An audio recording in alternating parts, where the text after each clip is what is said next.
Where the place? There to meet with Macbeth.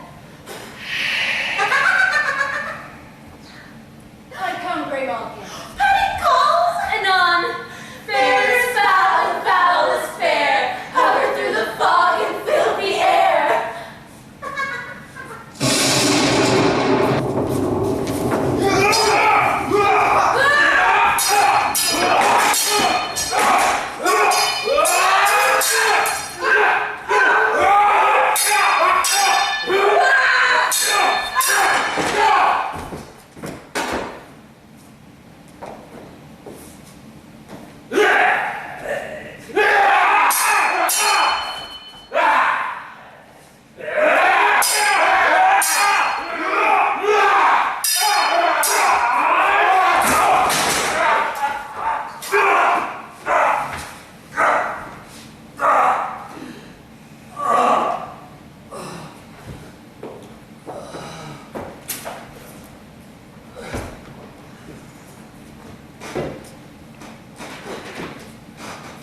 What bloody man is that? He can give report to seemeth by his plight of the revolt of the new estate. This is the sergeant who, like a good and hardy soldier, fought against my captivity. Hail, brave friend! Say to the king the knowledge of the broil as thou didst leave it. Doubtful stood, as two spent swimmers that do cling together and shove their art. The merciless Macdonald, worthy to be a rebel, for to that the multiplying villainies did swarm upon him. From the western isles of kerns and gallowglasses is supplied, and fortune on his damned quarrel smiling showed like a rebel's whore. But all's too weak for brave Macbeth. Well he deserves that name. Staining fortune with his brandished shield, smoked with bloody execution, like valor's men, he carved out his passage till he faced the slave, which he ne'er shook hands nor bade farewell to, till then he fixed his head upon our battlement. Oh, valiant cousin, worthy gentleman! As whence the sun gins his reflection, shipwrecking storms and direful thunders break, and from that spring whence comfort seemed to come, discomfort swells. Mark, King of Scotland, mark. No sooner justice had with valor art compelled these skipping currents to trust their heels, but the Norman lord, surveying vantage with furbished arms and supplies of men. 'Tis made not this our captains Macbeth and Banquo? Yes, sparrows, eagle-oars, hair the line. If I say sooth, I must report they were as cannons overcharged with double cracks, so they doubly redoubled strokes upon the foe. As if they meant to bathe in reeking wounds or memorize another Golgotha. I cannot tell. I am faint. My passions cry for help. So well thy words become thee, as thy wounds they smack of honor both. Go, get some surgeons. Who comes here? The worthy Thane of Ross. What a haste looks good cries. So should she look that seems to speak strange. God save the king. God save the king. Whence camest thou, worthy Thane? From Fife, great king. Where Norwegian banners flout the sky and ban our people cold. Norway himself, with terrible numbers, assisted by that most disloyal traitor, the Thane of Cawdor, began a dismal conflict.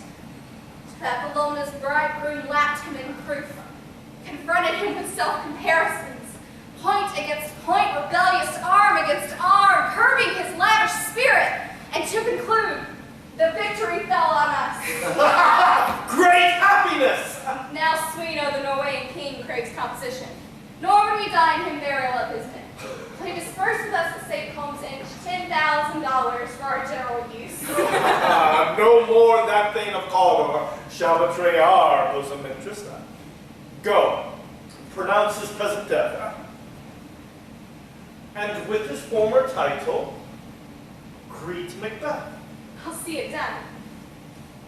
What he hath lost, noble Macbeth hath won.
master of the tiger.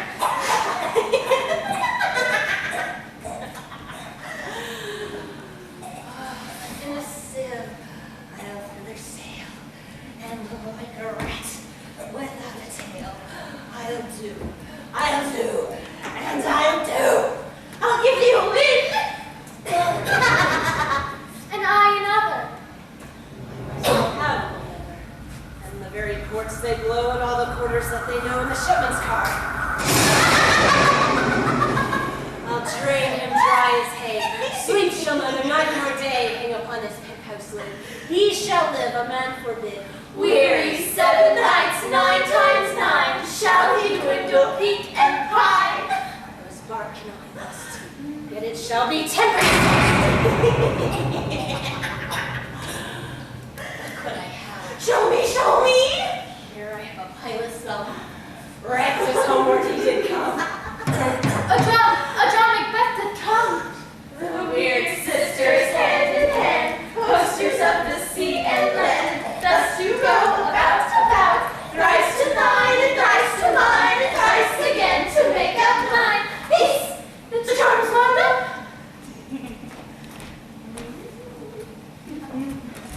So foul, fair a day I have not seen. How far is it called? Glory. What are these? So withered, so wild in their attire, they look not like the inhabitants of the earth, and yet are armed. Live you? Or are you on that manly question? You seem to understand me. I each at once a chalky finger laying upon your sweet lips. You should be women. Yet your beards forbid me to interpret that you are so.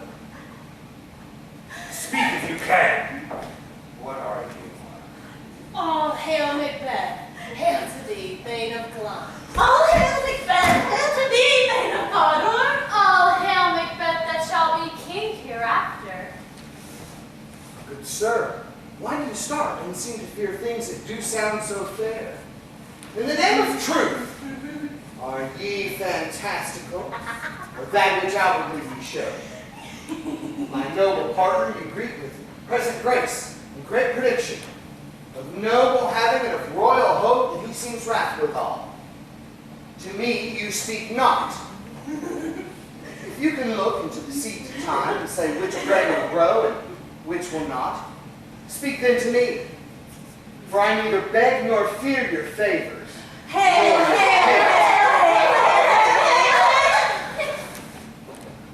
Lesser than Macbeth, greater. Not so happy and much happier. Thou shalt be king, so thou be none, so all hail Macbeth and Banquo. Banquo and Macbeth, all hail. Stay your impertinent speakers. Tell me more. By sin's death I know I'm Thane of Glamis. How of Cawdor? Thane of Cawdor lives. Prosperous king. King stands not within the prospect of belief. Say from whence you owe this strange intelligence, or why upon this blasted heath you stop our ways and set up a better breeding. Speak, I charge you!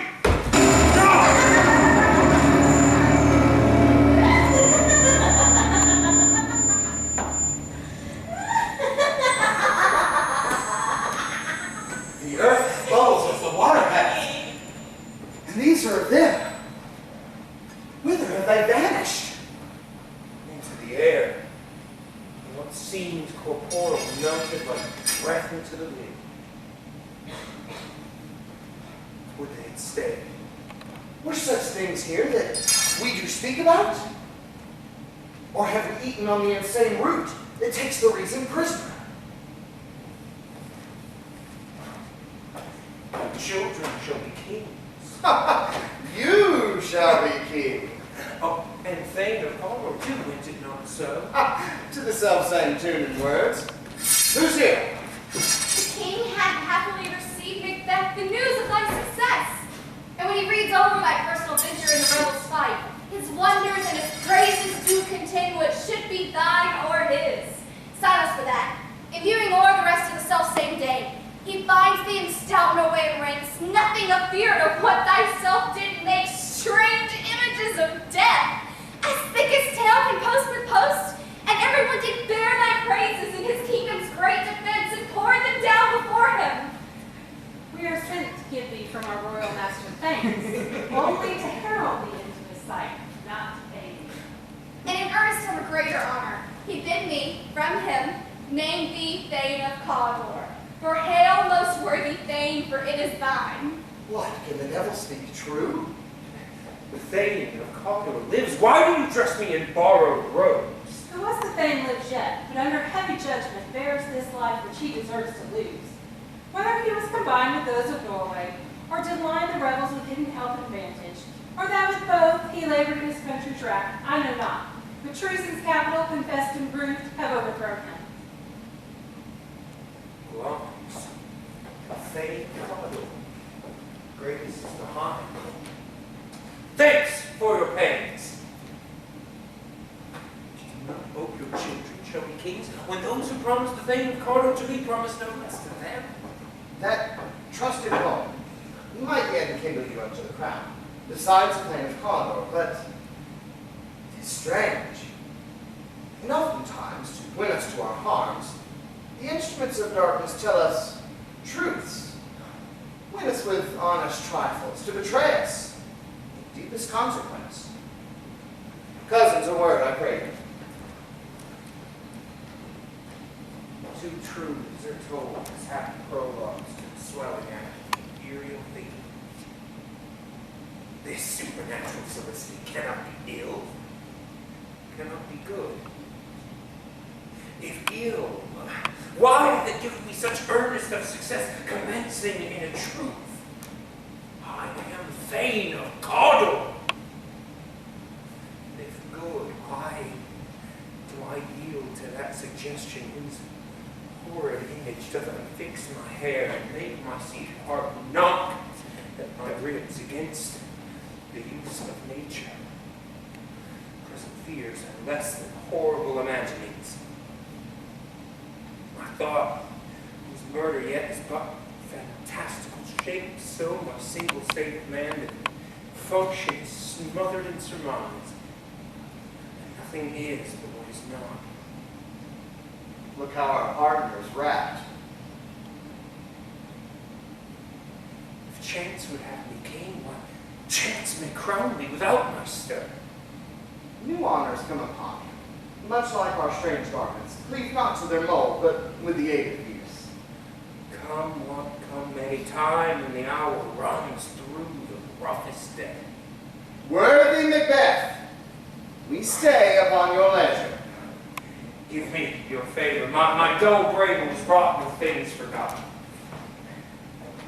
Kind gentlemen, but your pains are registered where every day I turn the leaf to read them. And let us toward the king. Think upon what hath chanced, and add more time. The interim, having waited, let us speak our free hearts each to other. Very gladly. Till then, enough. Come, friends!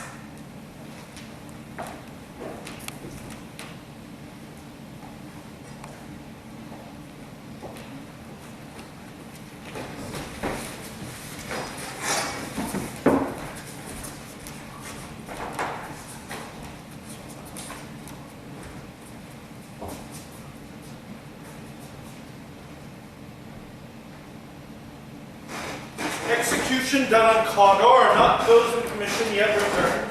My liege, they have not yet come back, but I have heard with one that watched him die, who did report that very frankly he confessed his treasons, implored your highness pardon, and set forth a deep repentance. Nothing in his life became him like believing it. He died as one who had been studied in his death to throw away the dearest thing he owed us for a careless trifle. There's no art to find the mind's construction in the face. He was a gentleman on whom I built an absolute trust. Ah, my worthiest cousin, the sins of my ingratitude even now was heavy on me. Thou art so far before that the swiftest wing of recompense is slow to overtake me. Would thou hadst less deserved, that the proportion both of thanks and payment might have been mine. Only I have left to say, more is thy due than more than all can pay. The service and loyalty I owe in doing it pays itself. Your Highness's part is but to receive our duties, and our duties are toward your throne, and safe children and servants who do but what they should are doing everything safe toward your love and honor. Welcome hither. I have begun to plant thee, and will labor to make thee full of growing up. Noble Macbeth, Banquo, thou hadst no less deserved, nor must be known no less to have done so. Let me enfold thee and hold thee to my heart. There, if I grow, the harvest is your own. My plenteous joys wanton in fullness seek to hide themselves in drops of sorrow. Sons, kinsmen, thanes, and you, whose places are the nearest, know we will establish our estate upon our eldest mountain, whom we name hereafter the Prince of Cumberland, which honor must not unaccompanied invest him only, but signs of nobleness like stars shall shine on all deserts. From hence to Inverness and bind us further to you. Rest is labor, which is no use for you.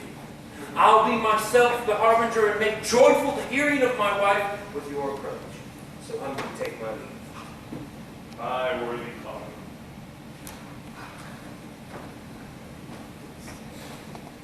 The Prince of Cumberland. That is a spot on which I must fall down, or else o'erleap it, for in my way it lies.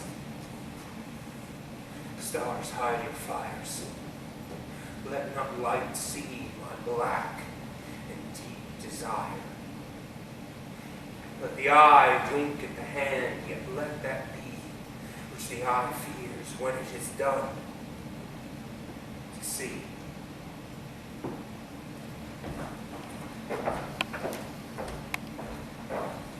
True worthy Banquo.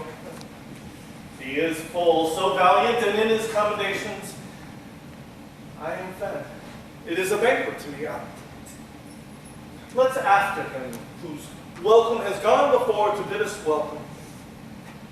It is a peerless kinsman.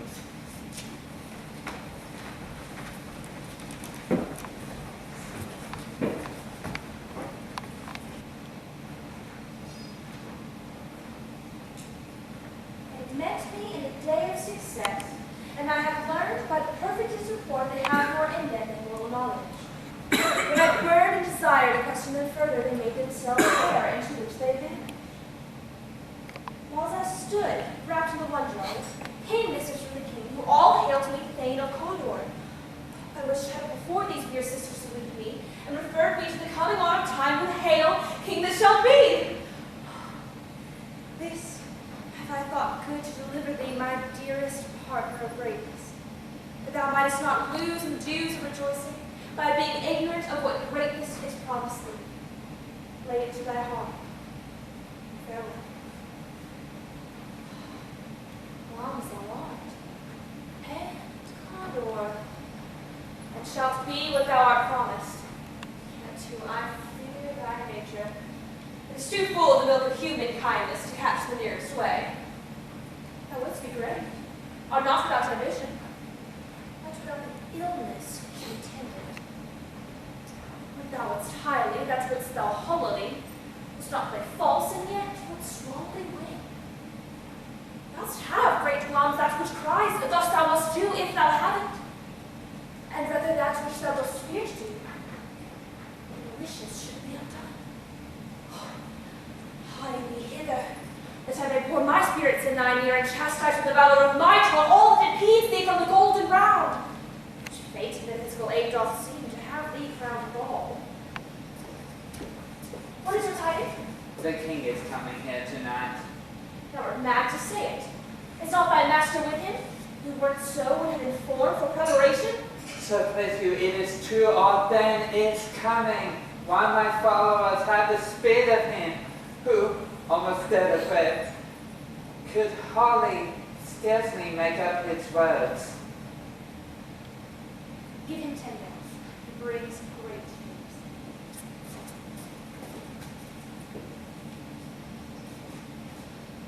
Raven himself is horse that croaks the fatal entrance of Duncan under my battlements.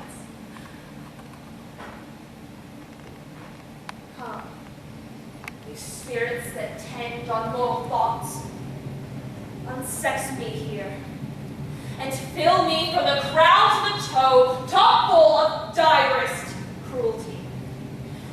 Make thick my blood, that no compunctious visitings of nature shake my fell purpose, nor keep peace between the effect and it.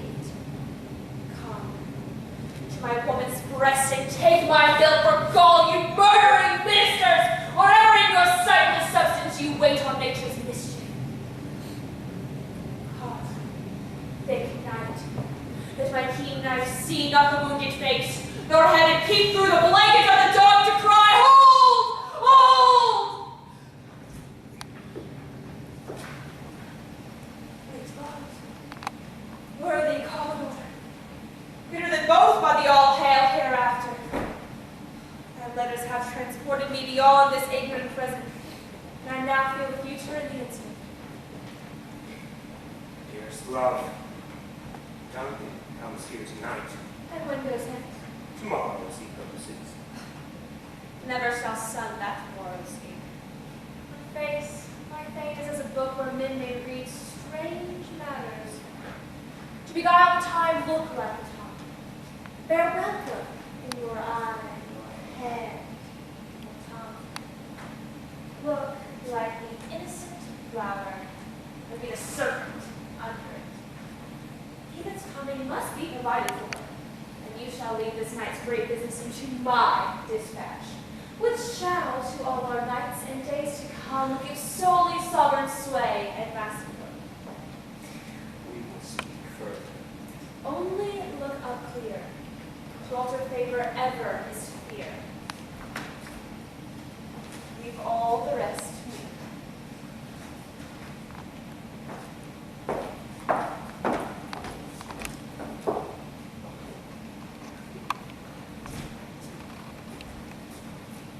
This castle hath a pleasant seat, the air nimbly and sweetly recommends itself to our gentle senses. This guest of summer, the temple-haunting marlet does approve, by his love mansionry, that the heaven's breath smells wooingly here. No jutting, frieze, buttress, nor point of vantage.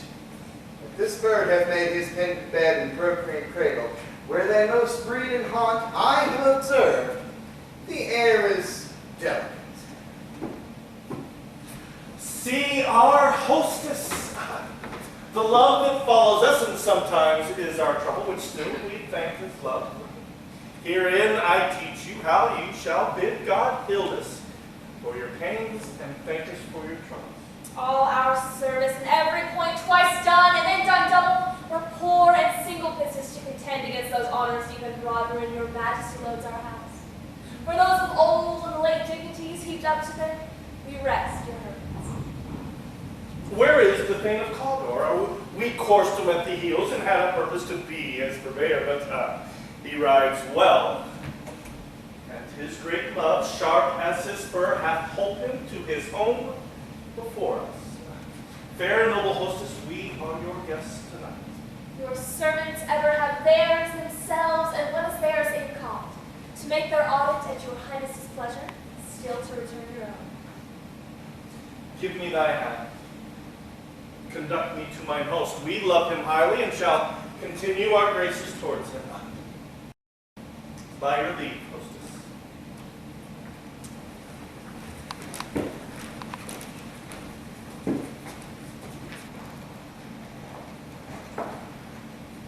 If it's done when it is done, 'twere well done quickly. If the assassination could trammel up with his consequence and catch with his success, then that this blow might be the be-all and the end-all here. But here upon this bank and shoal of time we jump the life to come. But in these cases we still have judgment here, that we but teach bloody instruction which being taught comes to plague the inventor. This even-handed justice commends the ingredients of our poison chalice to our own lips. He's here in double trust. First as I and his kinsman and his subject, strong both against the deed. Then as his host, who should against his murderer shut the door, not bear the knife myself. Besides this, Duncan hath been so, he held himself so meek, hath been so clear in his great office, that his virtues shall plead like angels, trumpet-tongued against the deep damnation of his taking off, and pity like a naked newborn babe, striding the blast of heaven's cherubim, horsed upon the unsighted couriers of the air, shall glow the horrid deed in every eye, and tears shall drown the wind. I have no spur to prick the side of my intent, only vaulting ambition which leaps itself and falls on the other. Oh no, what news? He has almost supped. Why has he left the chamber? Hath he asked for me? No, you not he has. We will go no further in his business. He hath honored me of late, and I have bought golden opinions from all sorts of people, which would be worn now in the newest laws, not cast aside so soon. Was the hub drunk, wherein you dressed yourself? Have it slept since? And wakes it now to look so green and pale as when it did so freely? And this time such I account thy love. Art thou fear to be the same in thine own acting valor as thou art in desire? Wouldst thou have that which thou esteemest the ornament of life? And live a coward in thine own esteem, letting I dare not wait upon I would, like a poor cat in the adage? I dare do all that may become a man. Who dares do more is none. What beast was it then that made you break this enterprise to me? You durst do it, you were a man. And to be more than what you were, you would be so much more than man. Nor time nor place have been adherent yet to your great love. They have made themselves, and that their fitness now goes on their cue. I have given suck and know how tender it is to love the babe that milks me. I would, while it was smiling in my face, have plucked my nipple from his boneless gums and dashed the brains out, and I so sworn as you have done to this. If we should fail. We fail. But screw your courage to stick in place, and you'll not fail. And Duncan is asleep. Whereas you rather tell his day's hard journey soundly invite him. His two chamberlains will I with wine wassail so convince. His memory, the water of the bread, shall be a few, and their seats of reason Olympic only. When in swinish sleep their drenched natures lie as dead. But cannot you and I perform upon the unguarded Duncan? But not place upon his spongy officers who shall bear the guilt of our great well.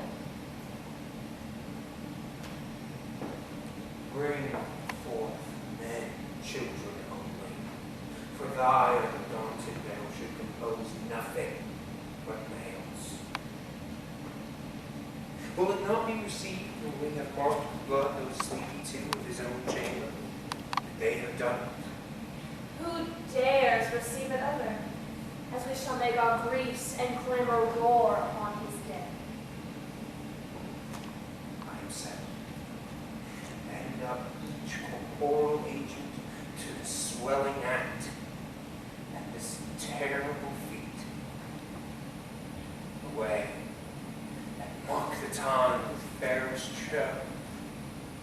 False face must hide what false heart is now.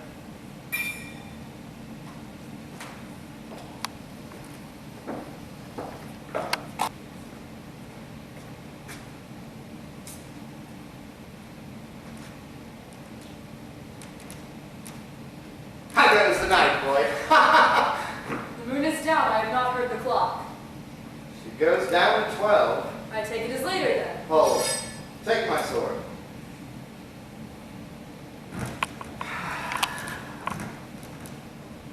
There's husbandry in heaven tonight. The candles are all out. Take thee that too.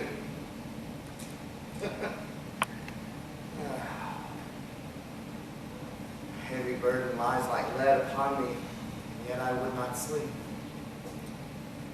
Merciful powers restraining me, cursed thoughts that nature gives way to in repose.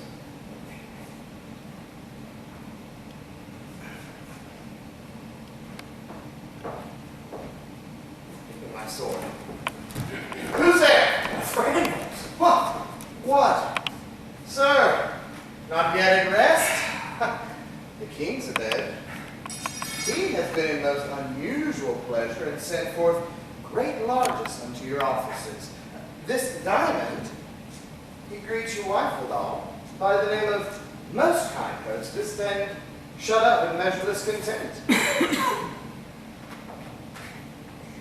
Being unprepared, our will became the servant in effect, which else would free have wrought. All's well. Dreamt of the three weird sisters last night. To you, they have showed some truth. I think not of them. But when we can entreat an hour to serve, we would spend it in some words upon that business, if you would grant the time. At your kindest leisure. If you shall cleave to my consent when 'tis, it shall make honor for me. So I lose not in seeking to augment it, but still keep my bosom franchised and allegiance clear. I shall be counselor. Good repose the while. Thanks, sir. The like to you.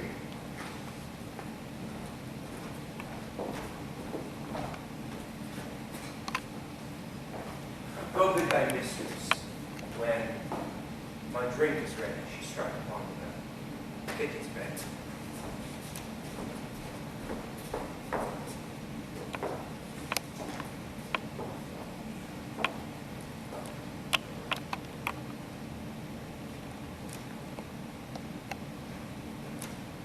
Is this a dagger I see before me? The handle towards my hand. Come, let me clutch thee. I have not been. I see thee still. Art thou not faint of vision?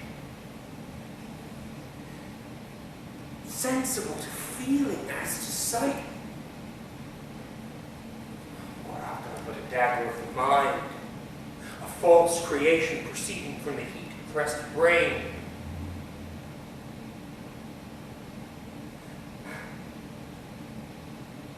Thou marshalest me the way I was going. And such an instrument I was to use.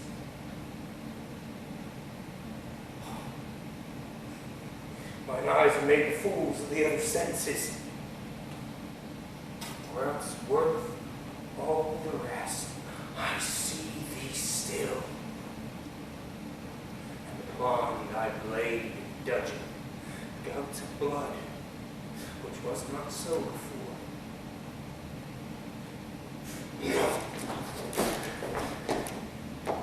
There is no such thing. It is the bloody business which informs thus to mine eyes. Now o'er the one-half world nature seems dead. Wicked dreams abuse the curtain of sleep. Witchcraft celebrates pale Hecate's offerings.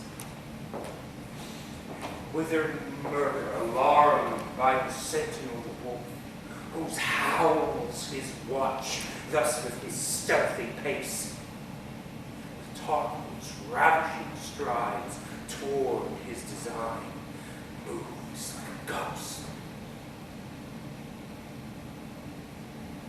Thou sure and firm set earth, in our steps, which way they walk, for fear the very stones shall prate of my whereabout. Take now the present horror of the time, which now sits with it.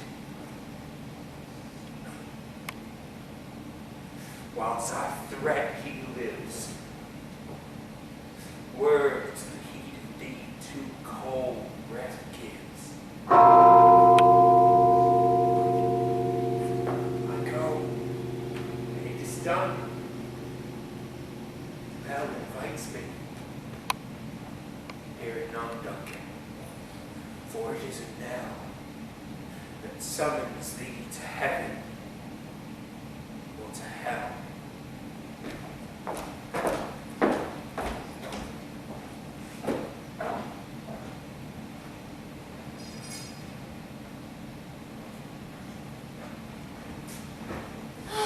That's what have made them drunk, have made me bold. Oh, what hath quenched them, hath given me fire.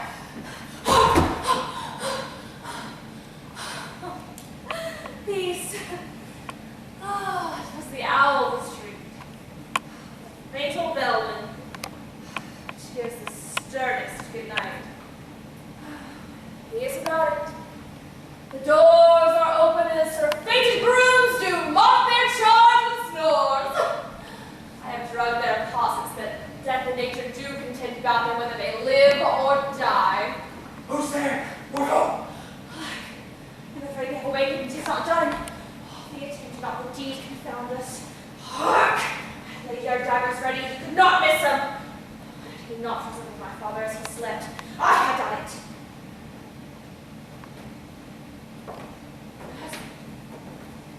I've done the deed. Didst thou not hear noise? Heard the owls scream and the crickets cry. Did you not speak? When? Now. Was I descended? I. Hark! Who lies in the second chamber? Follow me. This is a sorry sight. A foolish spot to say a sorry sight. There's wounded laugh and sleep, and one cried, "Murder!" That they did wake each other. I stood and listened, but they did say their prayers and addressed them again to sleep. There are two lodged together. One did say, "God bless us," and amen the other. Listening to their fears, I could not say amen. They did say, "God bless us." Consider it not so deeply. But wherefore could I not say amen? I had most need of blessing, and amen stuck in my throat. These deeds must not be thought after these ways, so it will make us mad. As I heard a voice cry, "Sleep no more." Macbeth does murder sleep. Oh, sleep, the innocent sleep. Sleep that knits up the unraveled sleep of care. Death of each day's life.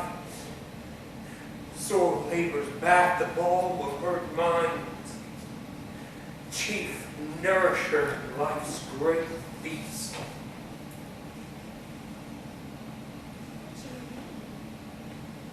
Still he cried, "Sleep no more," to all the house.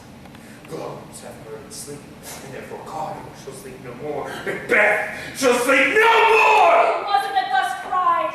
Why were the vain you do amend your noble strength to think so great and sickenly of things? Go get some water and wash this filthy witness from your hand. Why did you bring the dagger from the place? It must lie there. Go carry it and smear the sleepy roots of blood. I'll go no more. I am afraid to think on what I have done with Martin, and I dare not. Infernal purpose. Give me the dagger. are but as pictures. It is the eye of childhood that fears a painted devil. If you do bleed, I'll gild the faces of the broods withal, for it must seem their guilt.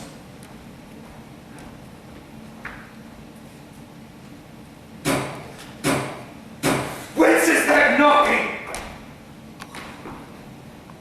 How is it me that every noise appalls me? Oh, what hands are these? They could pluck my eyes out.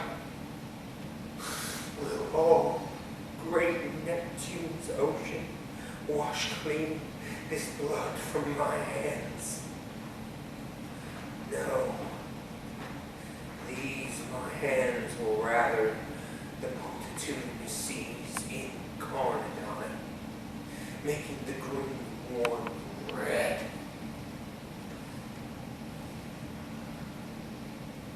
My hands are of your color.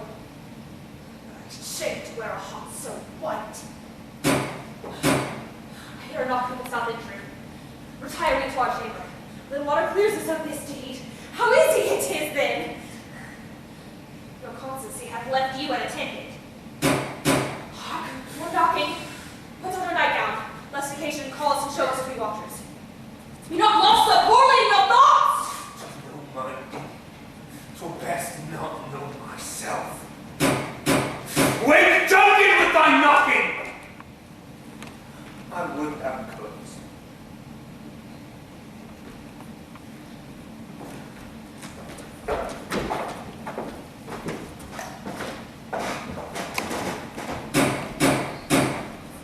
Here's a knocking indeed. If a man were a porter of Hell's Gate, he should have old turning the key. Knock, knock, knock! Who's there in the name of Beelzebub? Here's a farmer that hanged himself on the expectation of plenty. Come in time. Have napkins enough about here, you'll sweat for it. Knock, knock! Who's there in the other devil's name? Faith, here's an equivocator that can swear in both the scales against either scale, who committed treason enough for God's sake and could not equivocate to heaven. Oh, come in, equivocator. Knock, knock, knock! Who's there? Here's the English tailor, come hither from stealing out of the French hose. Oh, come in, Taylor. Here you may roast your goose. Knock, knock. Never, I cry it. What are you? But this place is too cold for hell. I'll double porter it no further. Anon, Anon, I pray you, remember the porter. Was it so late ere you went to bed that you do lie so late? Beck, sir, we work round until we're working cock. And drink, sir. It is a great provoker of 3 things. And what 3 things to drink especially provoke? Married, sir. Nose penny, sleep, and urine. Literally, sir, it provokes and unprovokes. It provokes the desire. But takes away the performance. Therefore, much drink is said to be an equivocator of lechery. It makes him, It mars him sets him on, and takes him off it persuades him, and disheartens him. makes him stand to, and Not not stand stand to incontinent, equivocates him in a sleep, and giving him the lie, leaves him. I believe drink gave thee the lie last night. That it did, sir, at the very throat on me. By requiting him for his lie, and I think being too strong for him, Though he took up my legs sometime, Yet I made a shift to cast him. Is thy master stirring? Oh, our knocking is awaiting it. Here he comes now. Good morrow, sir. Good morrow both. Is the king stirring worth it then? Not yet. He did command me to call on him, and I have almost slipped the hour. I'll bring you to him. Oh, I know it is a joyful pleasure to you, but yet still 'tis one. the labor we delight in visits pay. Come, here is the door. I shall make so bold to call, for 'tis my limited service. Goes the king hence today? He does. He did appoint so. The night has been a grueling. Where we lay, our chimneys were blown down. And as they say, lamentings heard in the air. Strange screams of death with accents terrible, of dire combustion and confused events, new hatched to the woeful time. The obscure bird clamored the livelong night. And some said the earth was feverish and did shake. 'Twas a rough night. My young remembrance cannot parallel a fellow to it. Ah! Oh, horror! Horror! Horror! What is the matter? Tongue nor heart cannot conceive nor name thee. Confusion hath made his masterpiece. Most sacrilegious murder hath broke open the Lord's anointed temple and strengthens the life of the building. What did you say? The life? Mean you his majesty? Approach the chamber and destroy your sight within you, Gorgon. Bid me not speak. Speak yourselves. Awake! Awake! Ring the alarm bell! Murder and treason! Banquo! Donalbain! Thou come! Awake! Rise from your downy sleep, death's counterfeit, and look upon death itself! Up, up! See the great doom's image! Malcolm! Donalbain! Banquo! Shake off. Rise from the grave as it walk like sprites to countenance this horror. Ah! Ring the alarm! What's that hideous trumpet that calls to warn the sleepers of the house? Speak! Speak! Gentle lady, it is not for you to hear what I can speak. Words in a woman's ear were murdered as they fell. Banquo! Banquo! A royal master's murdered. What? Oh, alas, in our house? Too cruel anywhere. Dear Duff, I prithee, contradict thyself. Say it is not so. Had I but died an hour before this chance, I had lived a blessed life. For from this instant there's nothing serious in mortality. All's but toys. For now when grace is dead, the wine of life is drawn, and the mere lees is left this vault to brag of. What is amiss? You are, and do not know it, the fountain, the head, the spring of your blood stopped. The very source of it stopped. The royal father's murdered. By whom? Those of his chamber, as it seemed, had done it. Their hands and faces were all badged with blood, and so were their daggers, which we found unwiped upon their pillows. They stared, were distracted. No man's life was to be trusted with them.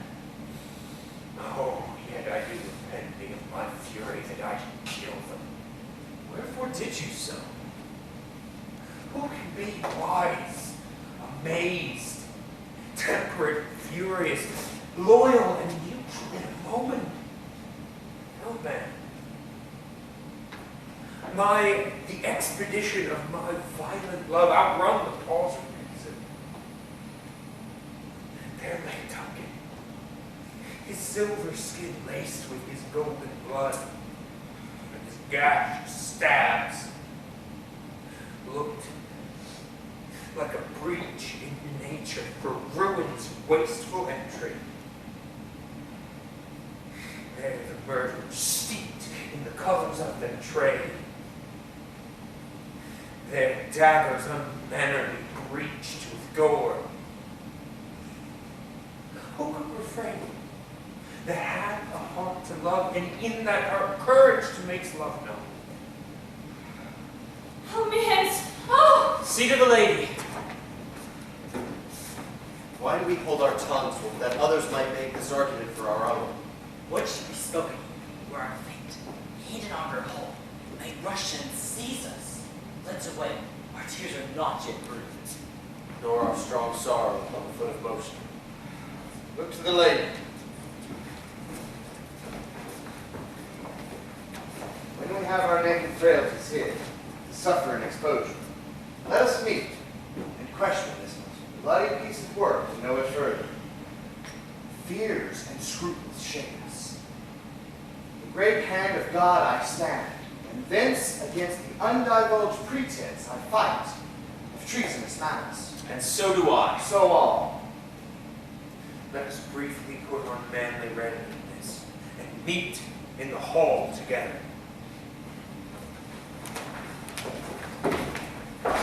What will you do? Let's not consort with them. To show an unfelt sorrow is an office which the false man does easy. I'll take it. To Isla, our separated fortune shall keep us both the same. Where we are, there's daggers and smiles, the nearing blood, the nearing blood. This murderous shot is not yet lighted, and our safest way is to avoid the aim. Therefore to horse, and let's not be dainty of the leave-taking, but shift away. There's warrant in that theft which steals itself, and there's no mercy left.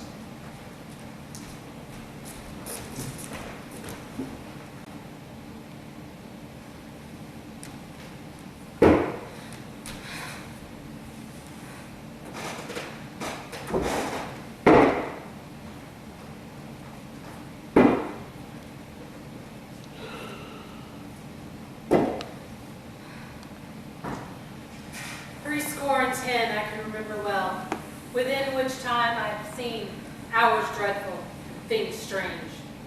But this sore night hath trifled former knowings. I see the heavens is troubled with man's act, threatens his bloody stage. 9 o'clock 'tis day, and yet dark night strangles the traveling lamp. Is it night's predominance or day's shame that darkness doth the face of earth entomb when living light should kiss it? 'Tis unnatural, even like the deed that is done. On Tuesday last, a falcon, towering in her pride of place, was by a mousing owl hawked at and killed. And Duncan's horses, a thing most strange and certain, beauteous and swift, the minions of their race, turned wild in nature, broke their stalls, flung out, contending against obedience, as if they were to make a war with mankind. 'Tis said they eat each other.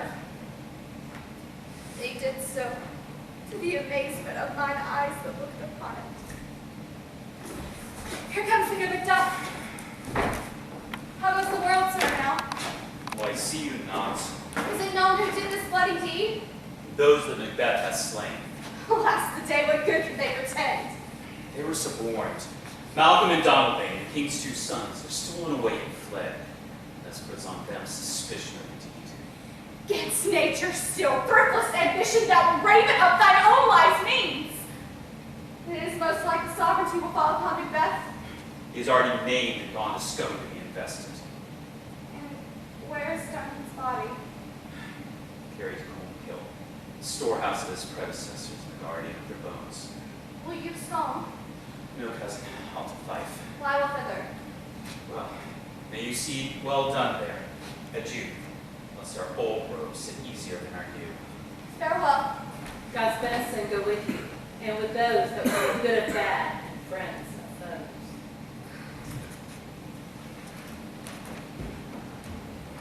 Thou hast it now. King, Cawdor, Glamis,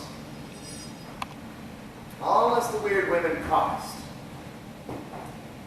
Yet, I fear thou playest most foully for it. Yet it is said, it should not stand in thy posterity, but that myself would be the root and father of many kings.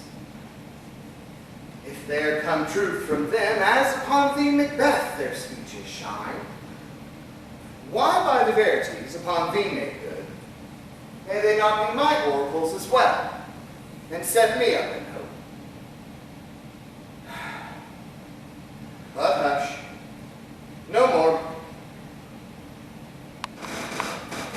our chief guest. If he had been forgotten, it had been as a gap in our great feast, and all day unbecoming. Sir, tonight we hold a solemn supper, and will request your attendance. Let your highness command upon me, to the which my duties are with the most indissoluble tie forever in. Brought you this afternoon. Aye, my good lord. We should have else requested your good advice, which still hath been both grave and prosperous in this day's council. But we'll take tomorrow. Is far you ride?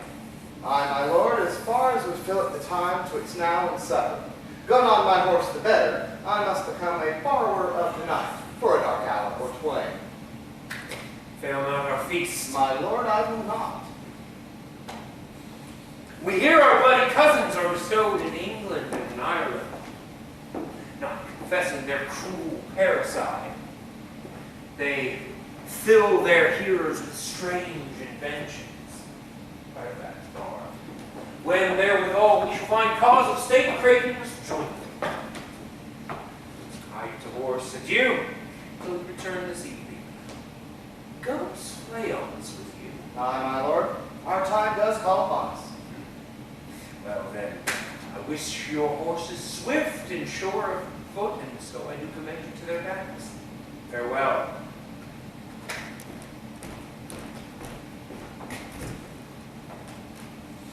Let every man be master of his own time till 7 at night.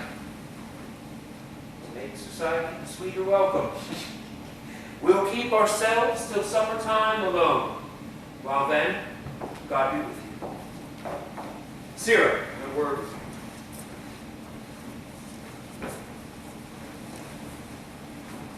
Attend those men on pleasure. They are, my lord, without the palace gate. Bring them before you.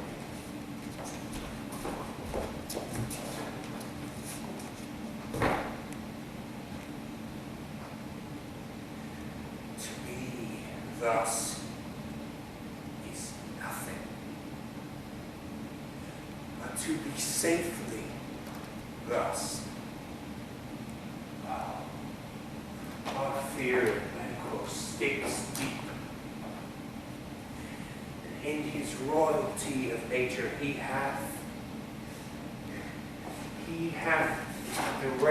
reigns that which should be feared. And to the dauntless temper of his mind he hath the wisdom that doth guide his valor to act in safety. There is none but he whose being I do fear. And under him my genius is rebuked. As it is said as our Mark Antony's by Caesar. He chid the sisters when first they placed the name of king upon me. Bade them speak to him, then prophet-like, they hailed him as father to a line of kings. Upon my head they placed a fruitless crown, and could bear the scepter in my grip. Thence to be wrenched with an unlineal hand, no son of mine succeeded. If it be so, then for Banquo's issue, have I filed my mind? For them, the gracious Duncan, have I murdered, put rancors in the vessel of my peace, only for them, and given mine eternal jewel to the common enemy of man, to make them kings, the seed of Banquo kings! Rather than so, come fate to the list, and champion me to the utterance. Who's there? What is this?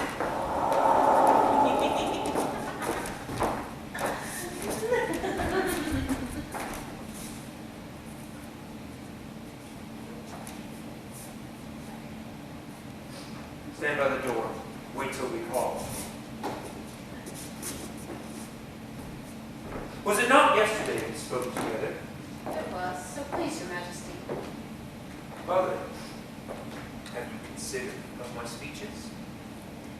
Know that it was he who times past held you so under fortune, whose thought has been our peace himself. This we made good to you in our last meeting. How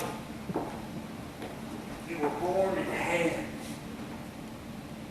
how crossed the instruments and all things else that might to half a soul and to a crazed notion say, thus did Banquo. You made it known to us. I did so, and went further, which is now our point of second meeting. Do you find patience so predominant in your nature that you can let this go? Are you so gospel that you can pray for this good man and his issue, whose heavy hand bowed you to the grave and beggared yours forever? We are men, my liege. Why? The catalog ye go from men. It's hounds, greyhounds, mongrels, spaniels, curs, shucks, water rugs, demi wolves, are clapped all by the name of dogs. The valued file distinguishes the swift, the slow, the subtle, the housekeeper, the hunter, according to the gift which bounteous nature hath enclosed, whereby he does receive particular addition from the builder, writes them all alike. And so of men. So if you have a station in the fire, not in the worst rank of man, say it, and I will put that business in your bosom, whose execution takes your enemy off, and grapples you to the heart and love of us, whose health is but sickly in his life, but in his death were perfect. I am one, my liege, whom the world's vile blows and buffets of so insensitive, reckless what I do to spite the world. And I another, so weary with disaster took misfortune that I would set my life on any chance to mend it or reproduce it. All of you know that Banquo is your enemy, True, my lord. and so is he mine. And in such bloody distance that every minute of his being thrusts against the nearest of my life. And though I could, with bare-faced power, sweep him from my sight and bid my will avouch it. Yet I must not. For certain friends that are both his and mine, whose loves I may not drop open wail his fall. Thence it is that I, to your help do make love, masking the business from the common eye for sundry weighty reasons. We shall, my lord, do as you command. Nor lives. Your spirits shine through. Within the hour at most, I will appoint you where to plant yourselves and acquaint you with the best spy of the time. For it must be done tonight. Something from the castle always thought that I require clearness. And with it, to leave no rubs nor botches in the work. His son Flails, that keeps him company, whose absence is no less material to me than it is his father's. must embrace the fate of that dark hour. Resolve yourselves apart. I'll call upon you anon. We are resolved, my lord. I'll call upon your strength. Bind without it.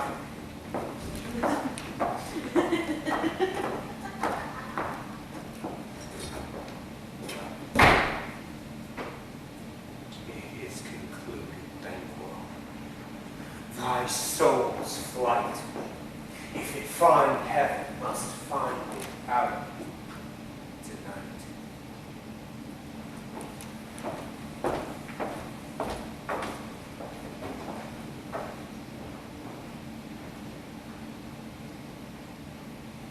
Is Banquo gone from court? I bet that he will return again tonight. Say to the king I would attend his leisure for a few words. Yes, ma'am. Not had, all spent, where our desires got without content. We say it to be that which we destroy when by destruction quail and doubtful joys. How now, my lord? Why do you keep alone, or sororities fancies your companions make you? Using those thoughts which should indeed have died with them, they lean on. Things without all remedy should be without regard. What's done is done. We have scorched the snake, not killed it. She'll close and beat herself, while we remain in danger of her former tooth. But let the frame of things disjoint. Both the worlds suffer. Ere we eat or kneel in fear, sleep, and the terrible affliction of those dreams that shake us nightly. Better to be with the dead, whom we to gain our peace have sent to peace. Duncan is in his grave. After life's fitful fever, he sleeps well. Treason has done his worst. Nor steel, nor sword, malice, domestic, foreign, living, nothing can touch him further. Come on, gentle, my lord, sleep over your rugged looks. Be bright and jovial among your guests tonight. So shall I, my love. And so I pray to you. Let your remembrance apply to Banquo, presenting enemies both in eye and tongue. Unsafe the while that we must lave our honors in these flattered streams, making lizards of our faces to our hearts, disguising what they are. You must leave this.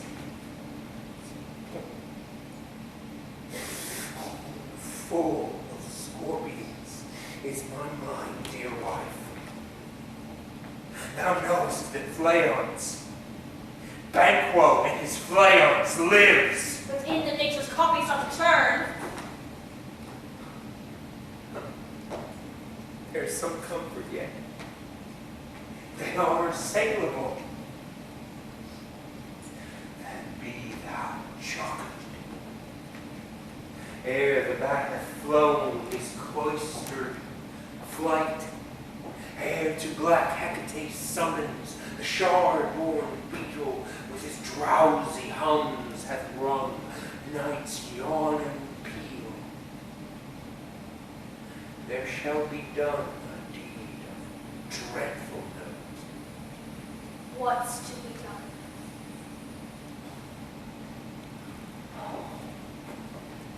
Be innocent of the knowledge, dearest child, till thou applaud the deed. Come, sealing night, scarf up the tender eye of pitiful day, and with those bloody and invisible hands cancel and tear to pieces. That great bond keeps me pale. Light thickens. The crow makes wing to the rooky wood. Bad things of day begin to droop and drowse, while with nights black agents to their praise do rouse. Thou marvelest at my words. Oh, be still. Things bad begun make themselves strong by ill. So prithee, go with me.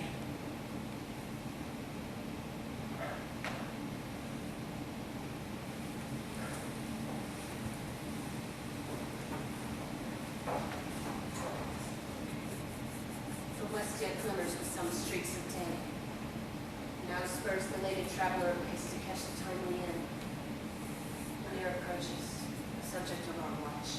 Hark, I hear horses. Give us a light there. Ho! Then 'tis he. The rest that are within the north of expectation are already in the court. His horses go about. Almost a mile, but he does usually, so all men do. From hence to the palace gate maketh their walk. Tis he. Stand to it.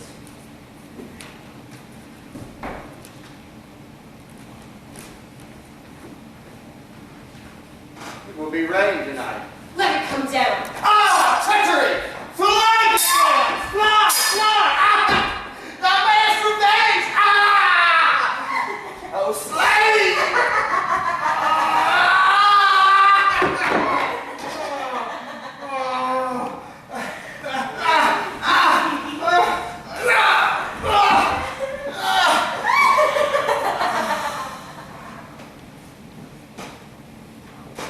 You know your own breed. Sit down. At first and last, a hearty welcome. Thanks, Your Majesty. Ourselves will mingle with society and play the humble host. Our hostess will keep her state, but in some time we will require her welcome. Pronounce it for me, sir, to all our friends, for my heart's feast they are welcome. See, they do welcome you with their heart's thanks. Both sides are even. Here I'll sit in the midst. Be large in mirth, anon we'll drink and measure the table round. May it please His Majesty to sit. There's blood on my face. Stand close, It is better thee without than he within. Is he dispatched? Yes, sir. Safe in the ditch, but his throat is cut. That I did for her. Oh, thou art the best. Oh, the cutthroats. Yet he's good. It did the like for flails. If thou didst it, thou art non-pariah. Most runners, sir. Lance escaped.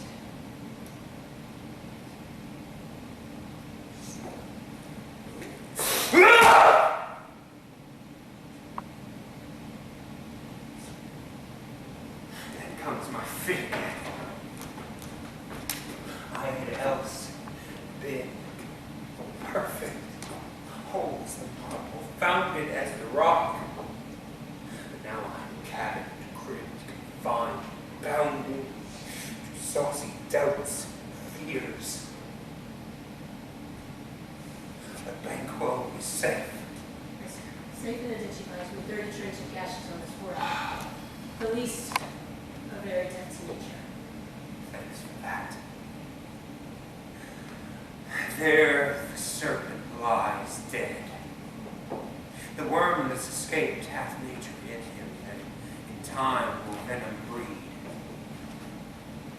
But no teeth for the present. Get me gone. Tomorrow we'll hear ourselves again.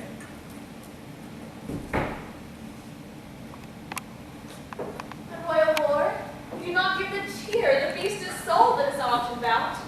Well, 'tis a nation 'tis given with a welcome. To feed were best at home, from thence sauce to meet a ceremony. Eating were bare without it. Sweet remembrance, or good digestion, weight on health, and health on both. Again I asked, would it please His Majesty to sit? We had now our country's honor roofed, were the graced person of our banquo present, who may I rather challenge for unkindness than pity for mischance. His absence, sir, does offend his promise, but would it please your majesty to grace us with your presence? The table's full. We've a place reserved for you, sir. Where? Here. What is it that moves your majesty? Which of you have done this? What, my good lord? Thou canst not say I did. Never shake thy gory locks at me! Gentlemen, rise. His Highness is not well. Please sit, worthy friends. Sit, please. My lord is often thus and hath been from his youth. Pray you, seat. The fit is momentary upon a box will again be well. If much you note him, you shall offend him and extend his passion. Feed and regard him not. Are you mad? Aye, and a bold one that dare looks on that which might appall the devil. Oh, Robert, stop! This is the very painting of your fear. This is the air-drawn dagger which you said led you to Duncan. Oh, these flaws and starts and postures of true fear, which will become a woman's story at a winter's fire, authorized by her grand dam. Shame itself. Why do you make such faces? When all's done, you look but on a stool. Prithee, see there, behold! Look low! What say you? Oh, what care I? Thou canst not too. If charnel houses and the graves must bring back those we buried, our monument shall be the maws of kites. What? Quite unmanned in folly? If I stand here, I saw him. Fie, for shame! Blood hath been shed ere now in the olden times. Ere the human statue purged the gentle wheel. Aye, and since too, murders have been committed too terrible for the ear. Time was that when the brains round the man would die in there and then. But now they rise again, with 20 mortal murders in their crowns, and push us from our stools. This is more strange than such a murder is. My worthy lord, your noble friends do like you. I did forget. Do not muse at me, my most worthy friends. I have a strange infirmity, which is nothing to those who know me. Come, love and health to all. Here I'll sit in the midst. Give me wine, fill full. I drink to the general joy of the table, and to our dear friend Banquo, whom we miss. Would he were here. To all and him we thirst, and all to all. All to all. Avaunt and quit my sight! Hide thee. Thy bones are there. Thy blood is cold. Thou hast no speculation in those eyes which thou dost glare with. Think of this, good peers, as a thing of custom. 'Tis no other, only it spoils the pleasure of the time. One man dare. I dare! Approach thou like the rugged Russian bear. The armed rhinoceros or the American tiger. Take any shape but that!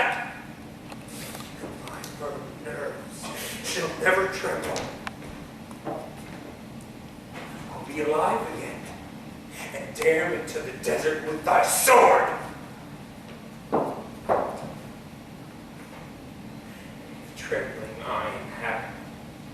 Test me, the baby of a girl. Hence, horrible shadow, unreal mockery, hence!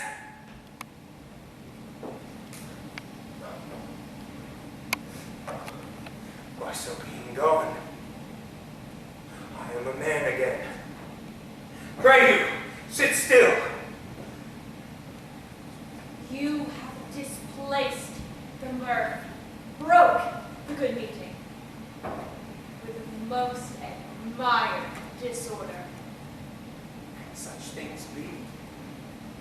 And chase us like a summer's cloud without our special wonder? You make me strange, even to the disposition that I owe. But now I think that you can behold such sights and keep the natural ruby of your cheeks when I'm pledged with fear. What sights, my lord? I pray you speak not. It grows worse and worse. Question enrages him. At once, good night. Stand off upon the order of your going, but go at once. Good night. Better help attend his majesty. A kind good night to all.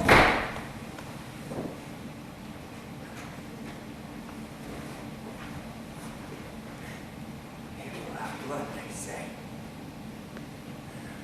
Blood will have blood. Stones have been known to move, and trees to speak.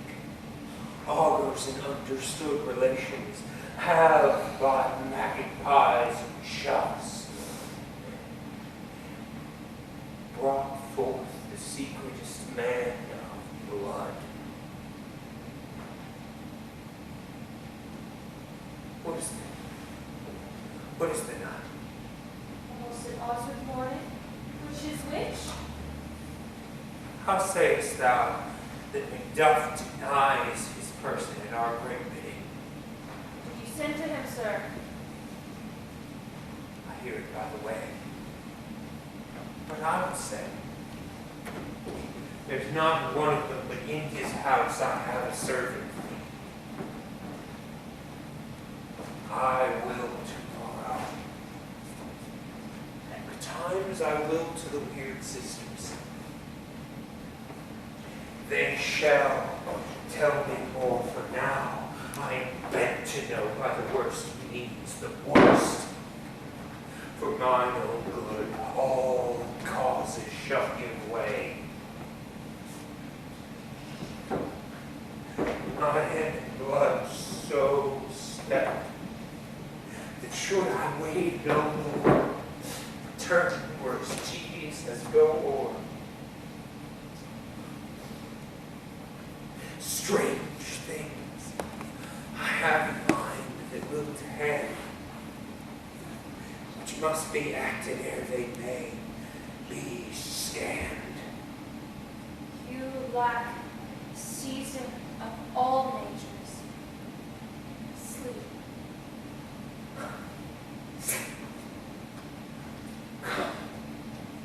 Who's asleep? My strange and self-abuse is the initiate fear that wants hard use. We are yet but young, indeed.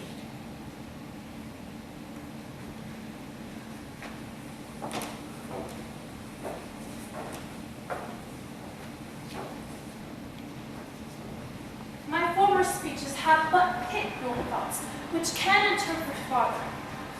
I only say that things have been strangely born. The gracious Duncan was pitied of Macbeth. Marry, he was dead. The right valiant Banquo walked too late, whom you may say, if it please you, Fleance killed for Fleance fled. His men must not walk too late. Who cannot once have thought how monstrous it was for Malcolm and for Donovan to kill their gracious father? Town fact! Oh, and how it did grieve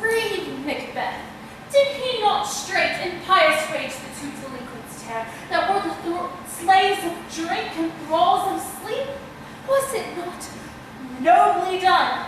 Aye, and wisely too, for it would have angered any heart alike to hear the men tonight. So that I say, he has borne all things well.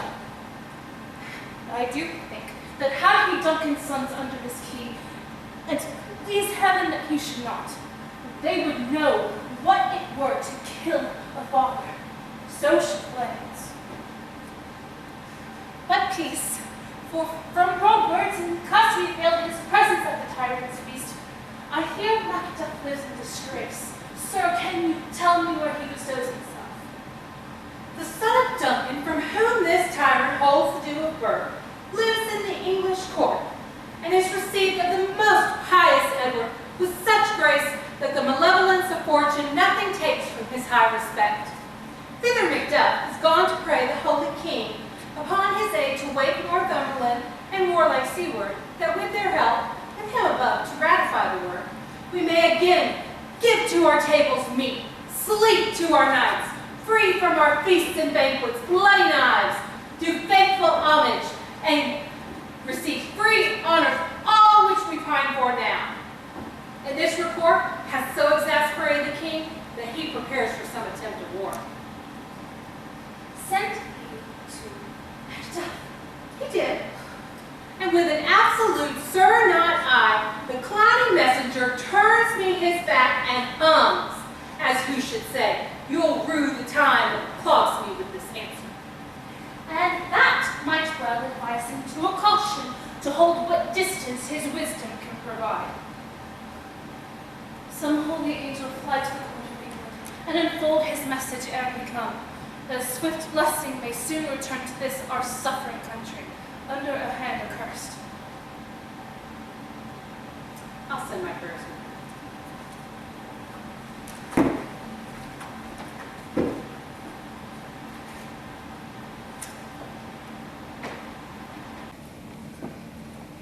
Thrice the brented cap hath mewed.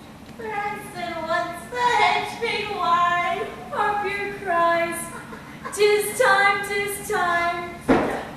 Double, double, double, double. Down the cauldron go, down the poisoned entrails throw, toe the underground stone. Days and nights has hardly one, sheltered venom steaming got, boil out first in the trumpet pot, double, double, toil and trouble, fire burn and cauldron bubble, filling up of dirty snake, double cauldron, double fake, tie of newt into a frog, double bat and tongue of dog, tatter's fork and bloodworm sting, lizard's leg and owlet's wing, for a charm of double trouble.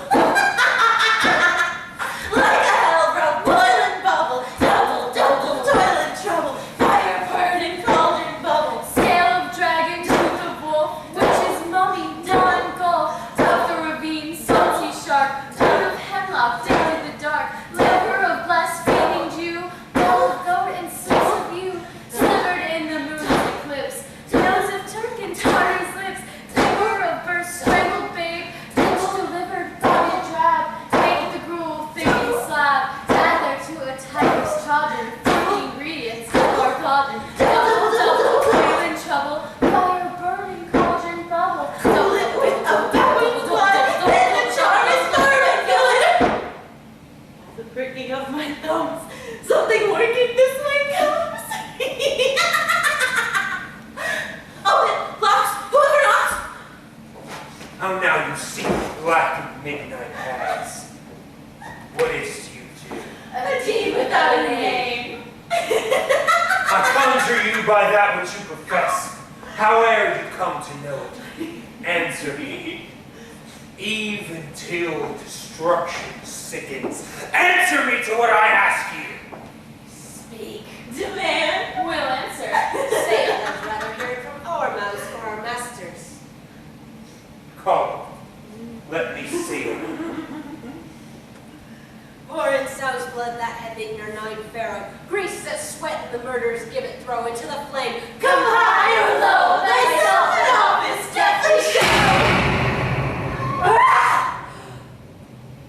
Tell me, thou unknown power. He knows thy thought, hear his speech, but say thou not. Macbeth! Macbeth! Macbeth! Beware!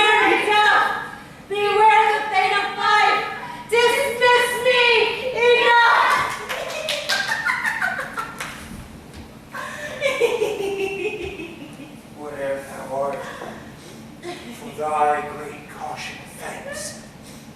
That's hardened my fear aright. But one word more. It will not be commended.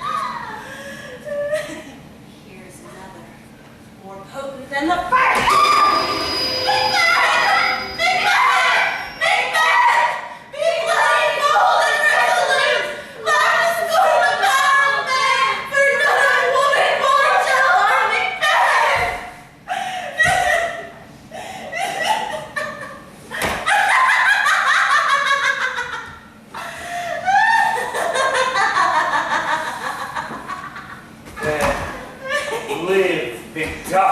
What need I fear of thee? But yet I'll make sure it's double sure, and take a bond of faith thou shalt not live, that I may tell pale-hearted fear it lies, and sleep in spite of thunder.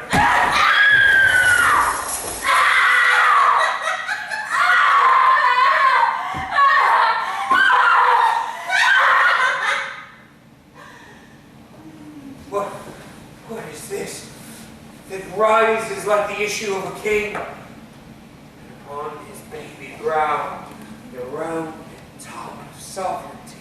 Listen, but speak not to it. Be lion meadow, proud and take no care, who chase, who frets, or where his spiders are. Macbeth shall never vanquish me, and so great burning wood to high dusting hill shall come against him.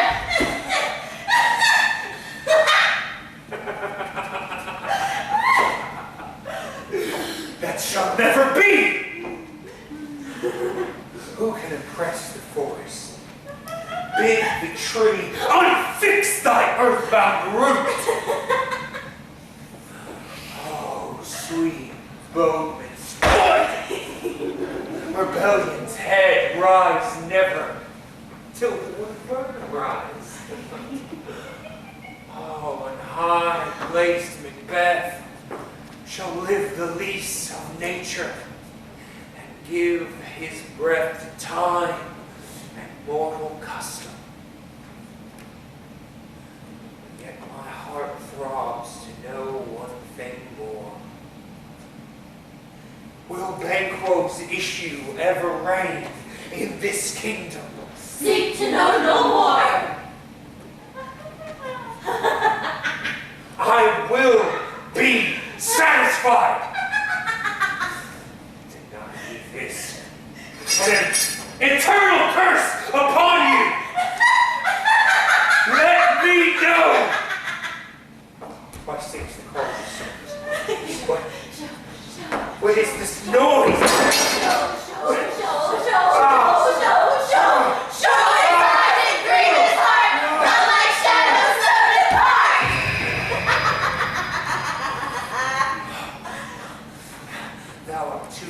Spirit of Banquo, down!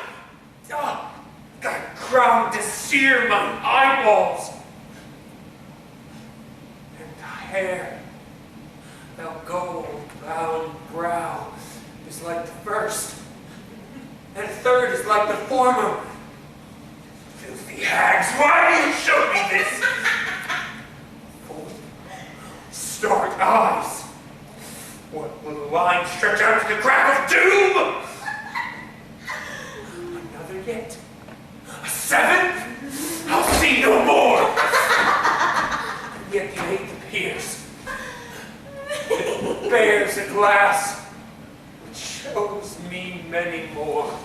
And some I see the twofold balls and treble scepters carry. Horrible sight. Tis true. For the blood-poultry Banquo smiles upon me thus, and points at them for his. What? Is this true? Aye, sir. All this is true. But why stands Macbeth thus amazingly? Come, sisters, cheer we up his sprites, and show the best of our delights. I'll charm the air to give a sound, while you perform your entry round, that this great king may kindly say, Our duties did his welcome pay.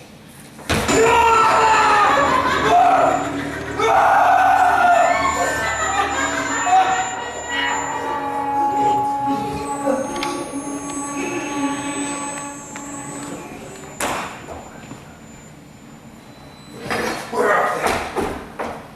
Gone. Oh. Let this pernicious hour stand nigh accursed in the calendar. Come in without there! What's your grace's will? Dost thou not see the weird sisters? No, my lord. Can they not pass you? No, indeed, my lord. Infected be the air whereupon they ride. And damned be all those that trust them. I heard the galloping of horse. Who was it came by?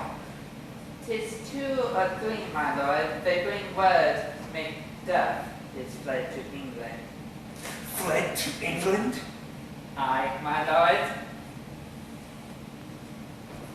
Time now anticipates my dread exploits. The flying purpose never is or took, unless the deed goes with it.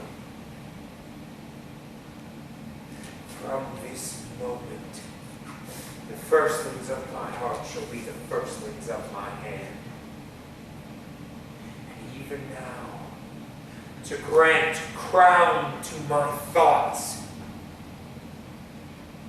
the castle of Macbeth will I surprise, seize upon fife and put to the edge of the sword, his wife, his babes, and all those unfortunate souls that count him in his line. This deed I'll do before this purpose cool. No more silence. Come, where are these gentlemen? Bring me where they are.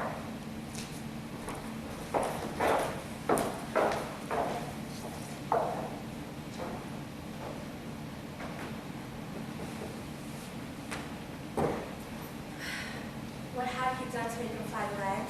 You must have patience, madam. He had none. His flight was madness. When our actions do not, our fears do make us traitors. We know not whether it was his wisdom or his fear. Wisdom? To leave his wife, his babes, his mansion, his titles in a place from whence himself doth fly? He loves us not. He wants the natural touch. Why, the poor wren, the most immense of a bird, will find her young ones still in the nest from the owl. All is the fear, and nothing is the love. As little as there is wisdom, where his flight so runs against all reason.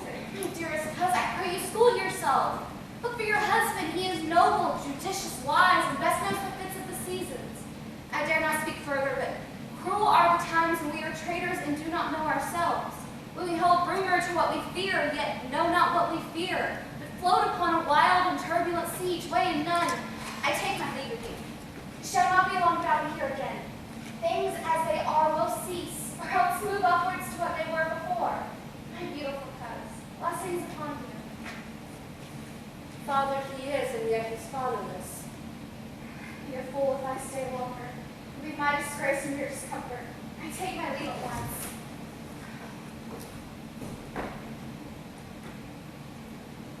Sirrah, your father is dead.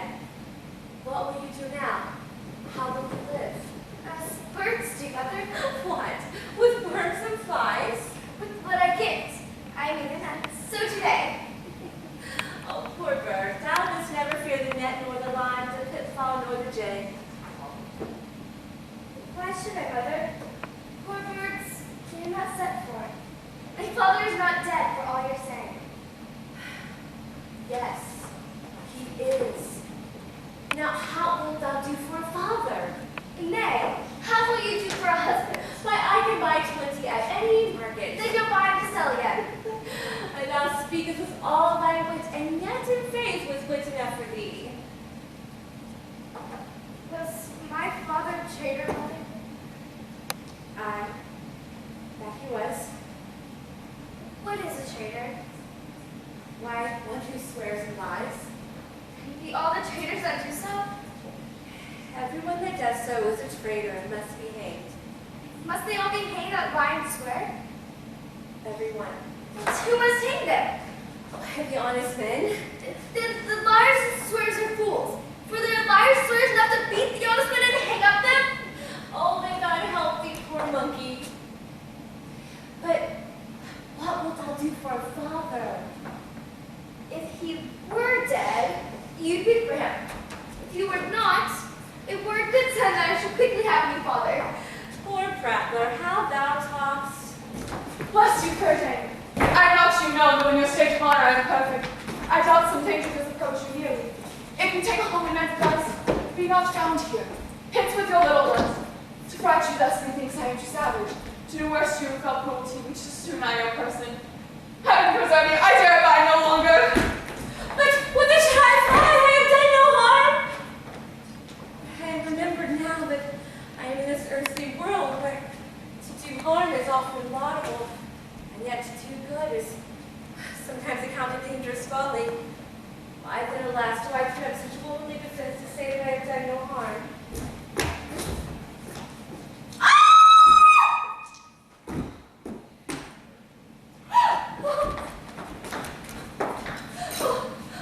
What are these faces?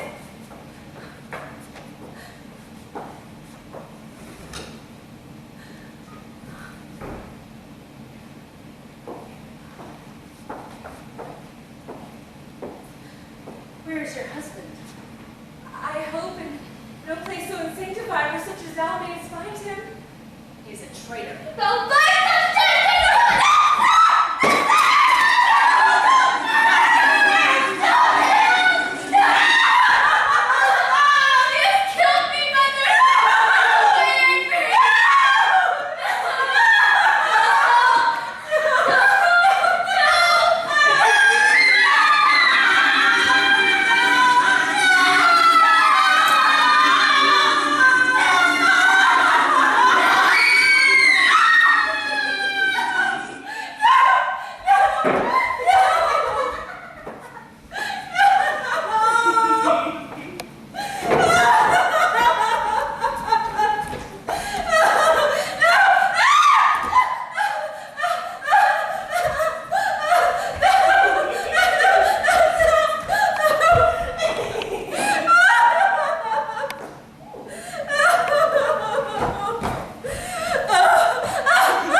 Let us seek out some desolate shade, and there weep our sad bosoms empty.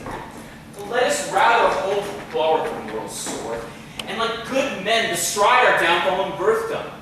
Each new mourn, new widows howl, new orphans cry, new sorrows strike heaven on the face, that it resound as if it felt with Scotland and yelled out with syllable of dole. What I believe, I'll wail. What no believe, and what I can redress, when I shall find the time to friend, I shall. What you have said, it may be so perchance. This tyrant, whose sole name blisters our tongues, was once thought honest. You have loved him well. He has not harmed you yet, but I am young, but something you may deserve of him through me, and wisdom to offer up a weak, poor, innocent lamb to appease an angry God.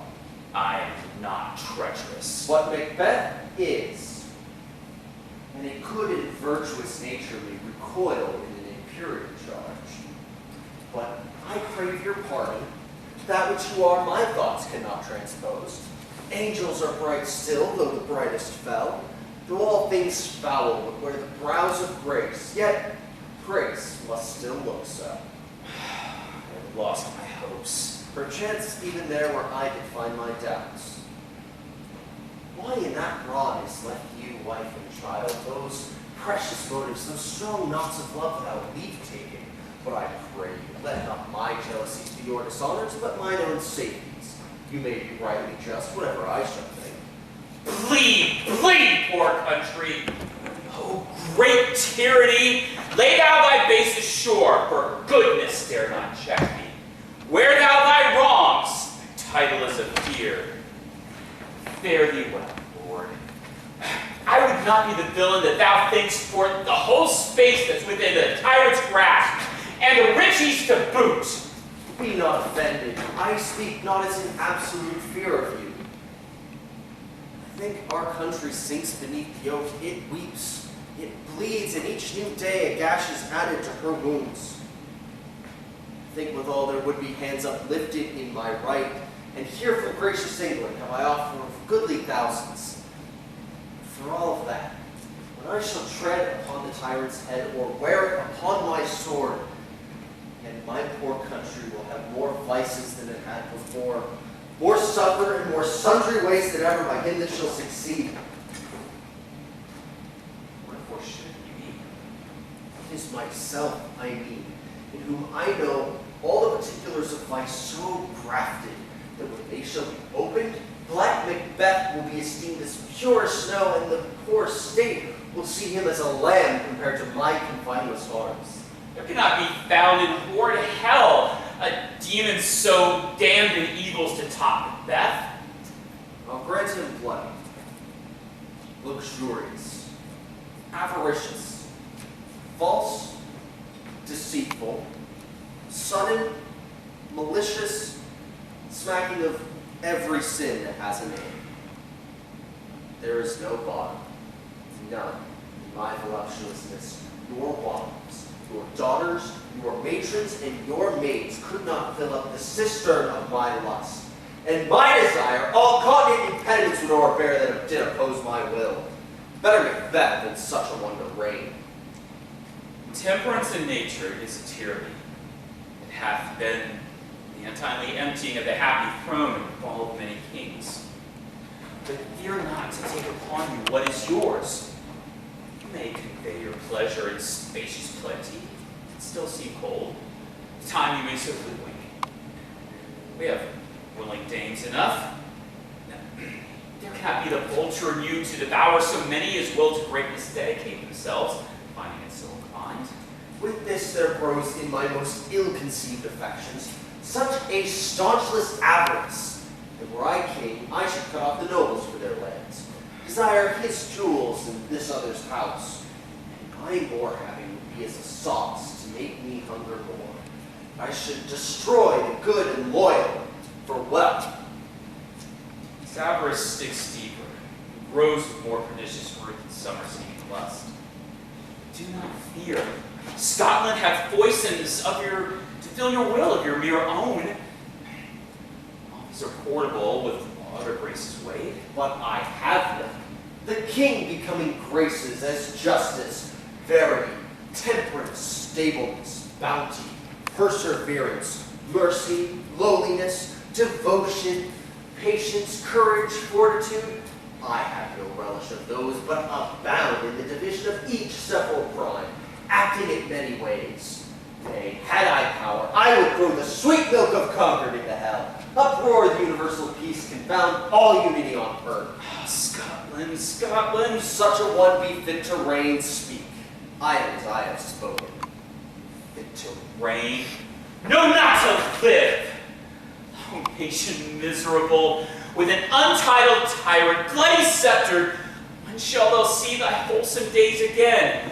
When the truest issue of thy throne, by his own interdiction, stands accursed, and does blaspheme his breed. Thy father was a most sainted king. The queen that bore thee, oftener on her knees than on her feet, died every day she lived. Fare thee well. The evils that thou repeatest upon thyself have banished me from Scotland. Oh, my breast, hope ends here. Macduff, this noble passion, child of integrity, hath from my soul wiped the black scruples, reconciling my thoughts to thy good truth and honor. Devilish Macbeth, by many of these trains, sought to win me into his power, and modest wisdom plucks me from o'er credulous haste. But God above deal between thee and me, for even now I place myself to thy direction. Unspeak mine own detractions. Here abjure the taints and blames I've laid upon myself as strangers to my nature. I am yet unknown to woman, never was forsworn, have scarcely coveted what was mine own. At no time broke my faith, would not betray the devil to his fellow, and delight no less in truth than in life.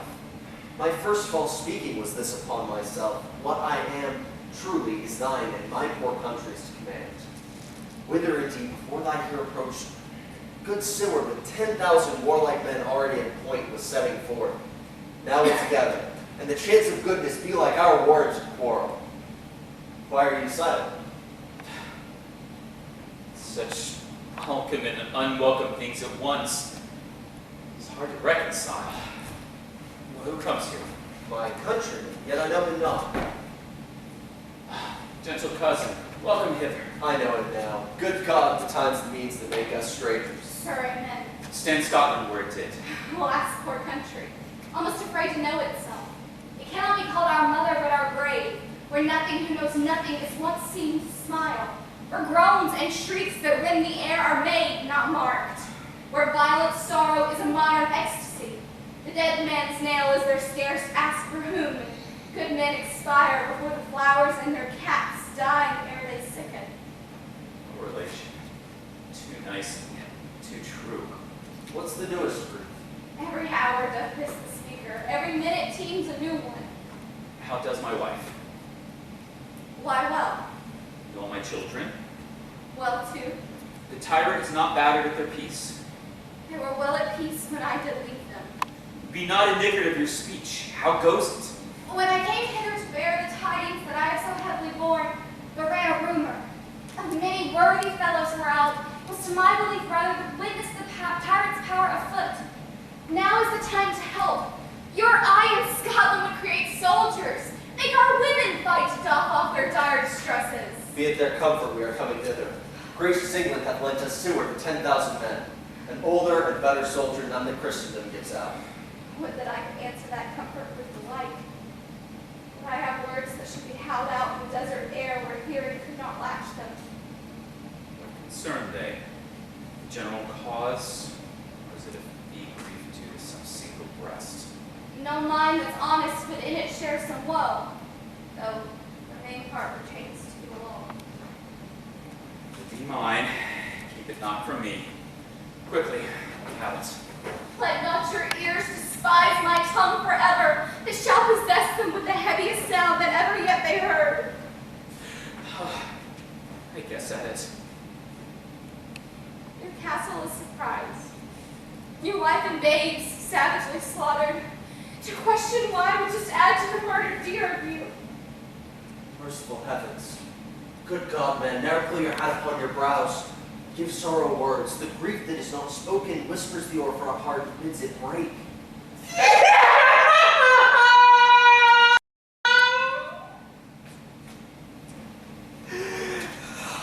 All of them! Wife, children, servants, all that could be found.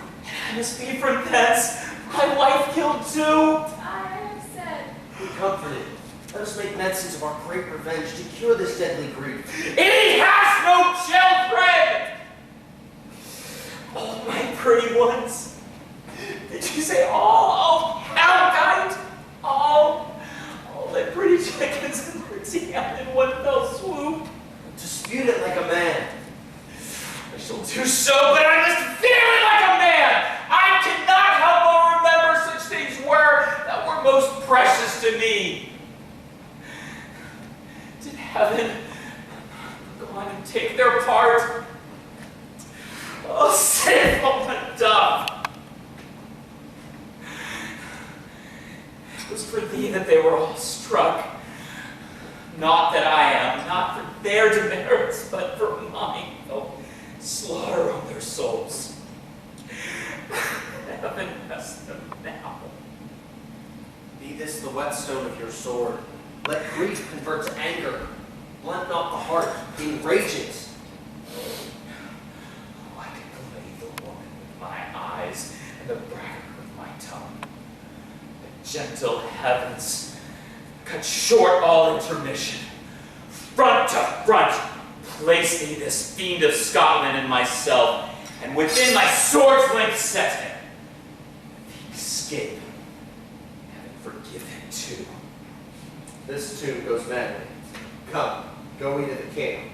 Our power is ready, and our lack is nothing but our leave. Macbeth is ripe for shaking, and the powers above put on their instruments. Receive what cheer you may. The night is long and never finds the day. I have 2 nights watched with you, but can perceive no truth to your report. When was it she last walked? Since His Majesty went to the field, I have seen her rise from her bed, throw her nightgown upon her, go forth to her closet, take paper from it, fold it, write upon it, read it, afterwards seal it, and again return to her bed. Then all this while most must sleep. Great perturbations in nature to receive at once the benefit of sleep and do the effect of walking. In this slumbery agitation, besides her walking and other actual performance, what at any time have you heard her say? That which I will not report after her. You may to me, and 'tis most meet you should. Not to you, nor anyone, having no witness to confirm my speech.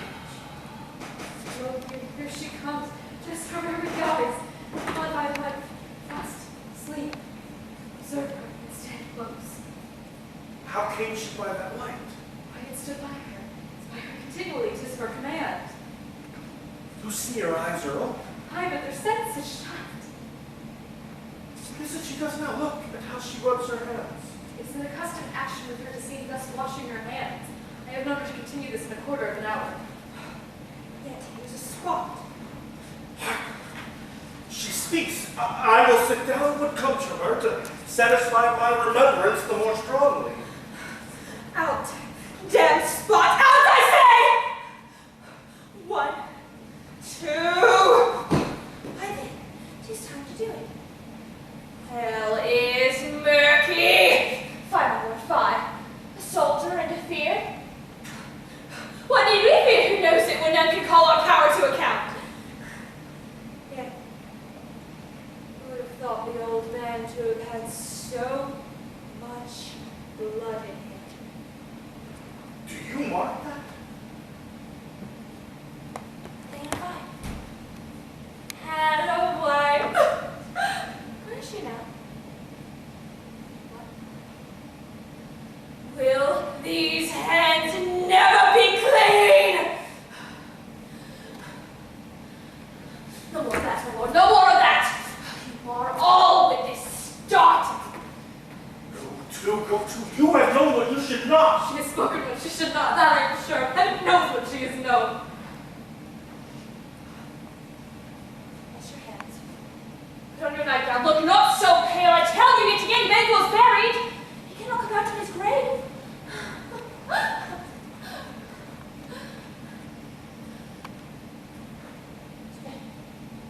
To bed, I hear a knocking at the gate. Call a company near ahead. What's done cannot be undone. To bed, to bed, to bed. This disease is beyond my practice. Yet I have known those which have walked, who have died holily in their sleep. Will she now go to bed? Directly. Foul whisperings are abroad. Unnatural deeds do breed unnatural troubles. The infected minds will discharge their secrets to deaf pillows. More needs she the divine than the physician. God forgive us all. Look after her. Remove from her the means of all annoyance, and still keep eyes upon her. So, tonight, she has mated my mind and amazed my sight. I think I dare not speak. Good night, good doctor.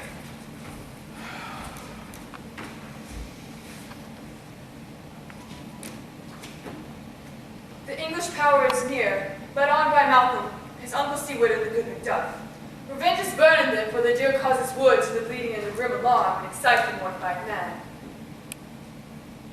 Near Burnham Wood shall we well meet them. That way are they coming. Yes, but how do we know Donalbain be with his brother? For certain, sir, he is not. I have a file of all the gentry. Here is Seward's son, along with many other unrough youths who even now protest their First Amendment. Does the tyrant? Great Dunsinane he strongly fortifies. Some say he's mad, others that lesser hate him do call it valiant fury. But for certain he cannot muffle his distempered cause within the belt of rule. Now does he feel his secret murders sticking to his hands? Now minutely revolts upbraid his faith breach. Those he commands move only in command, nothing in love. Now does he feel his title hang loose about him, like a giant's robes upon a dwarfish thief? Who then shall blame these pestered senses to recoil and start, when all that is within him does condemn itself for being there? Well, march we on. Give obedience what is truly owed, and beat we the sick and the wheeling. Or into any strongholds. So much as it needs to dew the softened flower and drown the weeds. Make we our march towards Burnham.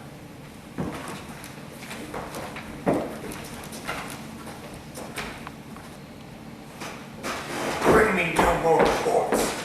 Let them fly all. To Burnham Wood or move to Dunsinane, I cannot take fear. The spirits that know all mortal consequences have pronounced me thus. Fear not, Macbeth, for no man that's born of woman shall e'er have power upon thee.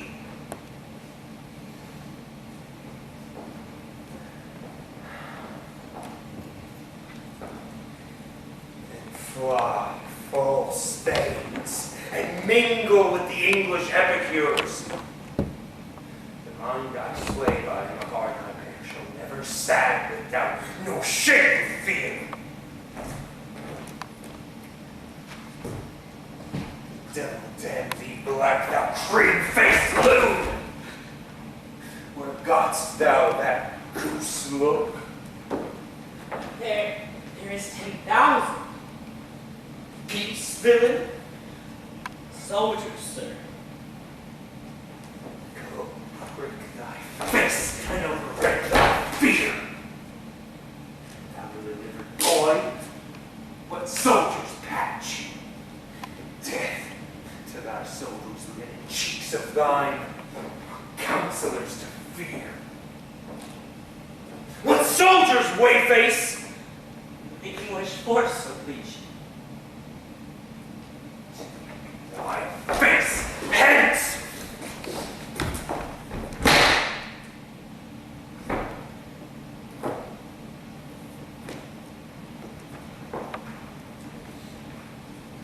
Satan! My heart, I'm sick and hard when I behold. Satan, I say! This bushel, cheer me ever, seek me now. Oh, I have lived long enough. My way of life has fallen into the sear, the yellow leaf, and that which should accompany old age is honor, love, obedience, troops of friends. Must not look to have, but in their stead, curses, the loud, deep, mouth, honor, breath. Poor heart would faint, and I dare not. Satan! What's your grace's pleasure? What news more? All is confirmed, my lord. Which was recorded.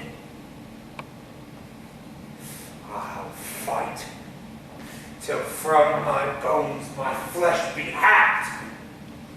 Bring me mine armor. Tis not needed yet. On. Bring out more horses. Stir the country round. Hang those that talk of fear.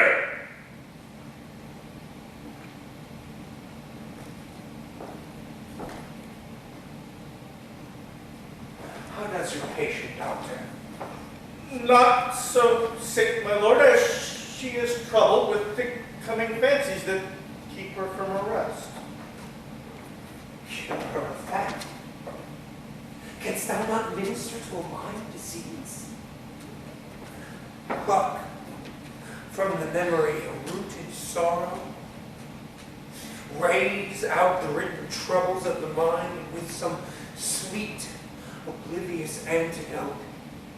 Cleanse the stuffed bosom of that perilous stuff which weighs upon the heart.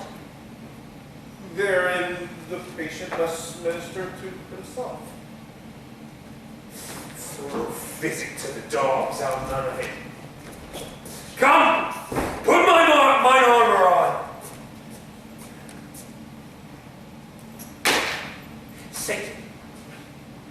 Satan, send out. Doctor, the thanes fly from me. Come, sir, dispatch. Doctor, if thou couldst, cast the water of my land, find her disease, and purge it to a sound and pristine health. I would applaud thee to the very echo that would applaud thee again. Put off, I say! What rhubarb kind or purgative drug would scour these English heads? Hearest thou of them? I, my lord, your royal preparations make us hear something. Bring it after me. I will not fear of death and bane till burning forests come to Dunsinane.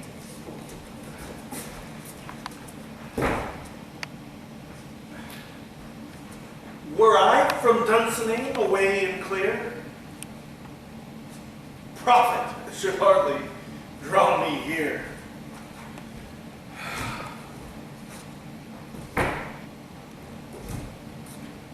Cousins, I hope the days are close at hand and chambers will be safe. We doubt nothing. What wood is this? The wood of Burnham. Let every soldier hew him down a bough and bear it before him. Thereby shall we shadow the numbers of our host and make discovery err in the report of us. Shall be done.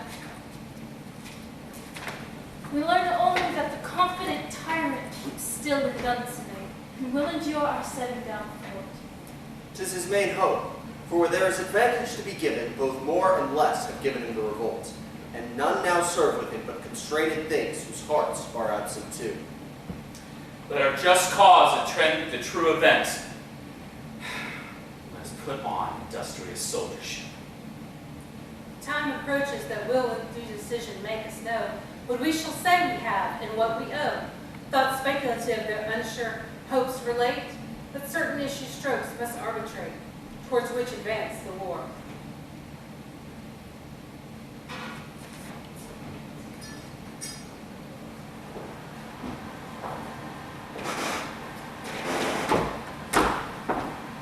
Hang out our banners on the outward wall.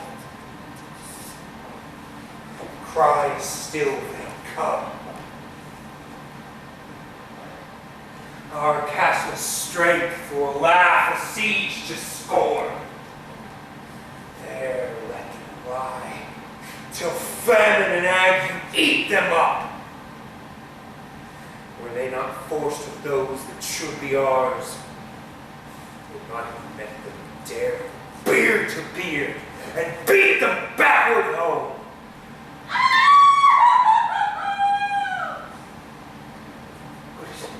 What is that noise?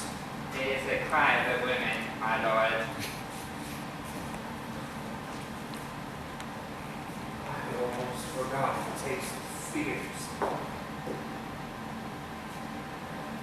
Time was that my senses were cool to hear a night shriek, and my fell of hair where the dismal treatise rouse and stirs life within. sucked too full of horrors. Direness familiar to my slaughterous thoughts cannot once startle me. Wherefore was that cry? The queen, my lord, is dead. She should have died hereafter. There would have been a time for such a word.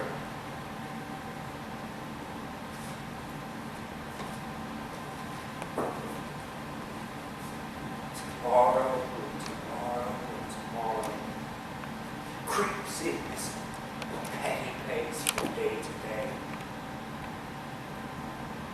To the last syllable of recorded time, and all our yesterdays have lightened fools the way to dusty death.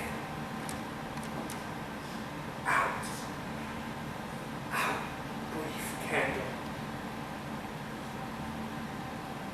Life is but a walking shadow that struts and frets his hour upon the stage, and then is heard no more. It is a tale told by an idiot, full of sound and fury, signifying nothing.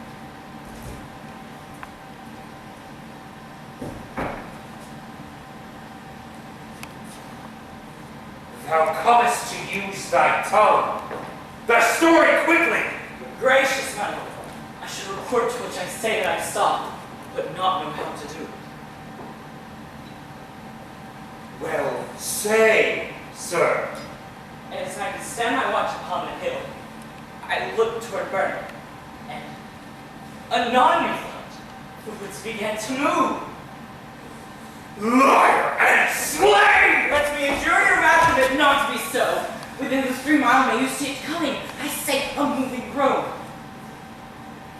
If thou speakest false, upon the next tree shalt thou hang alive, till famine cleave thee. If thy speech be soon, I care not if thou dost as much for me.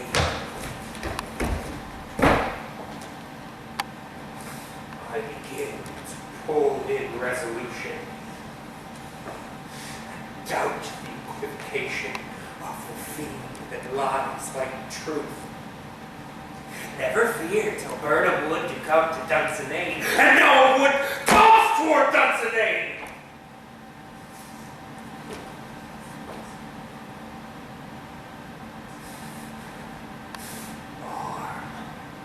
Arm and out! If that chief vouches does appear, there is no flying hence, no tarrying here. I seem to be aweary of the sun, and would the estate of the world were now undone. Ring the alarm bell! Blow, wind, come rack! At least we'll die with harness on our back.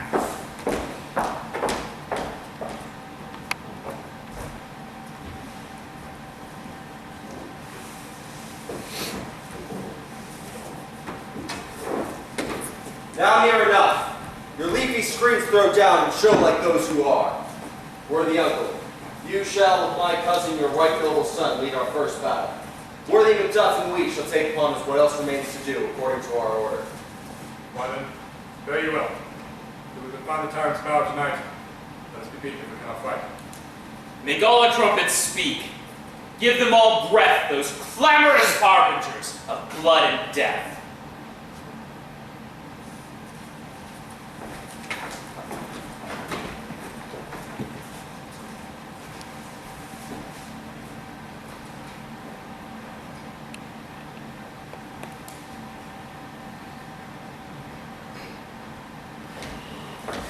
Tied me to the stake.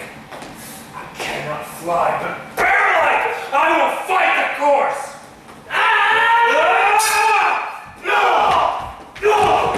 No!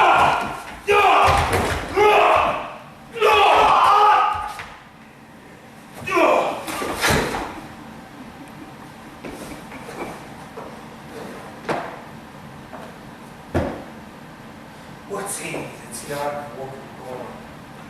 Such a one am I to fear or none! What is thy name? Not be afraid to hear it. No, though thou callest thyself a name hotter than any in hell. My name's Macbeth. Devil himself could not have spat a name more hateful to mine ear. No, nor more fearful. Thou liest! A bold tyrant! With thy sword I will prove the liest that you speaketh.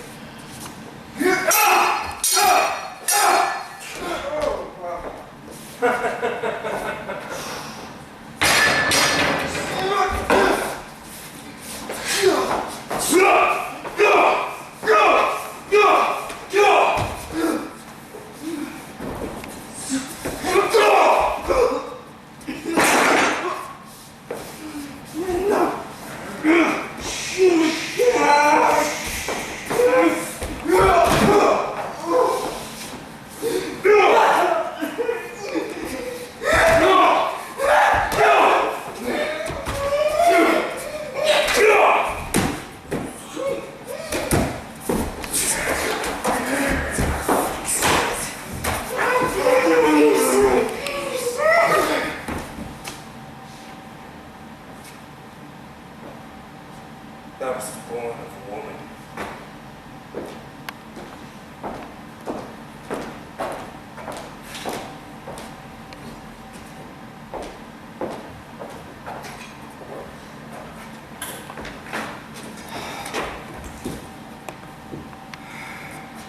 That way the noises.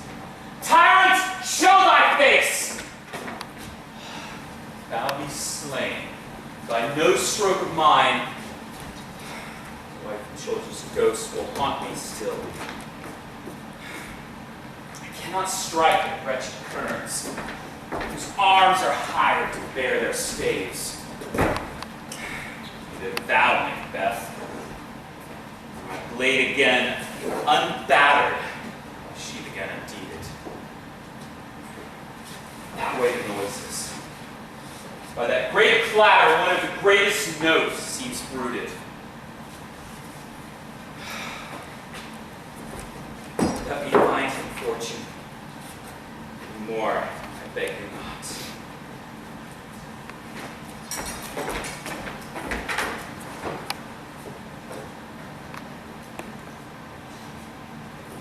Let's wait a moment. Castle is gently rendered. Tyrant's forces on both sides do fight, and noble thanes do battle bravely. The day itself almost confesses yours. We have faced foes that seem to strike beside us. Enter, sir. Castle.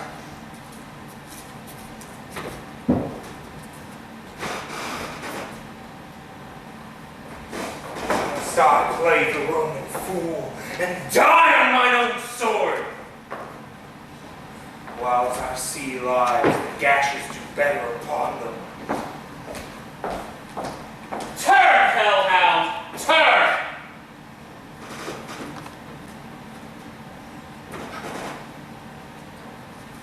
Of all men else, I have avoided thee. But get thee back! My soul is too much charged with blood of thine own reign.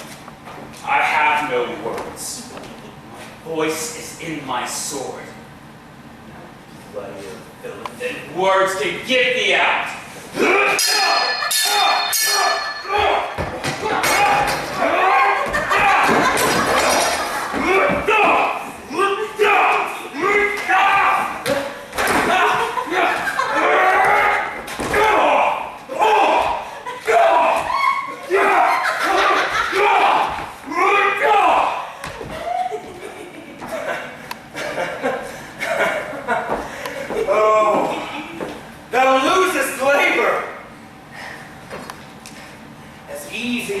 Thou the entrenching air with thy, impressed with thy keen blade, as make me bleed. But fall thy blade on vulnerable crest, I bear a charmed life that must not yield to one of woman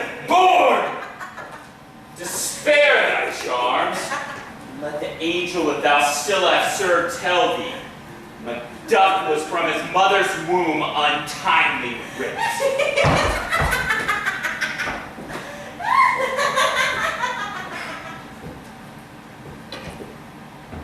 Cursed be that tongue that tells me so. For it hath cowed my better part of man. And be that juggling fiend no more believed, and palter with us in a double sense. Keep the word promised to our ear, break it to our hope. I will not fight thee. Then yield thee, coward, and we'll have you as our rarer monsters are, painted on a pole, and underwrit, here may you see the tyrant. I will not yield! And kiss the ground before young Malcolm's feet, or be baited to the rabble's curse! Though Burnham would become to Dunsinane, and thou opposed being of no woman born, yet I will try the last. Before my body I throw my warlike shield. Lay on, Macduff! Condemned be him that first cries, hold! Enough!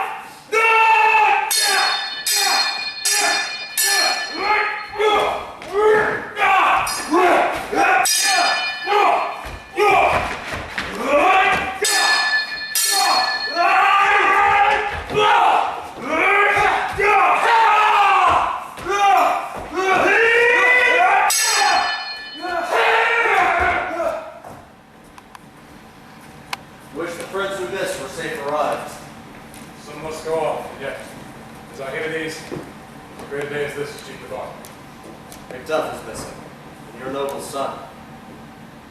Your son, my lord, is paid a soldier's debt.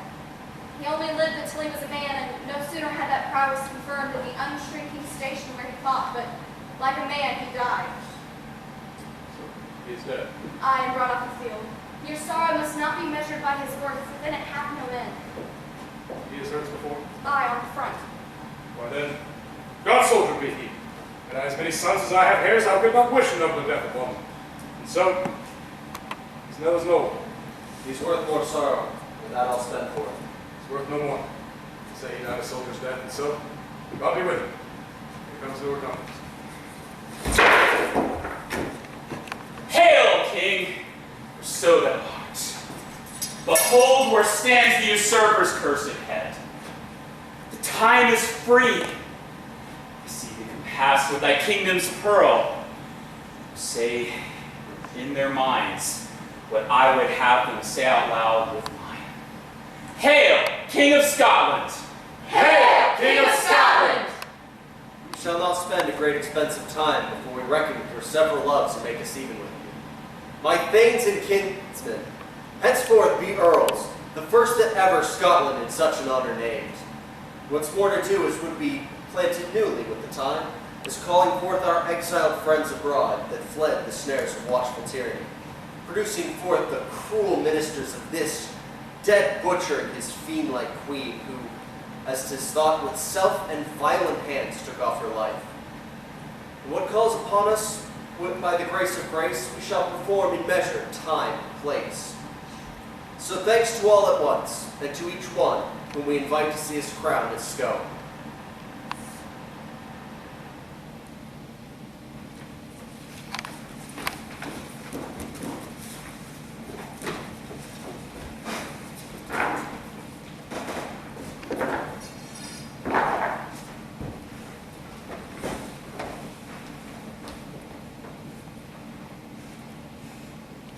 Double, double. Toil and trouble. Peace. The charm's well done.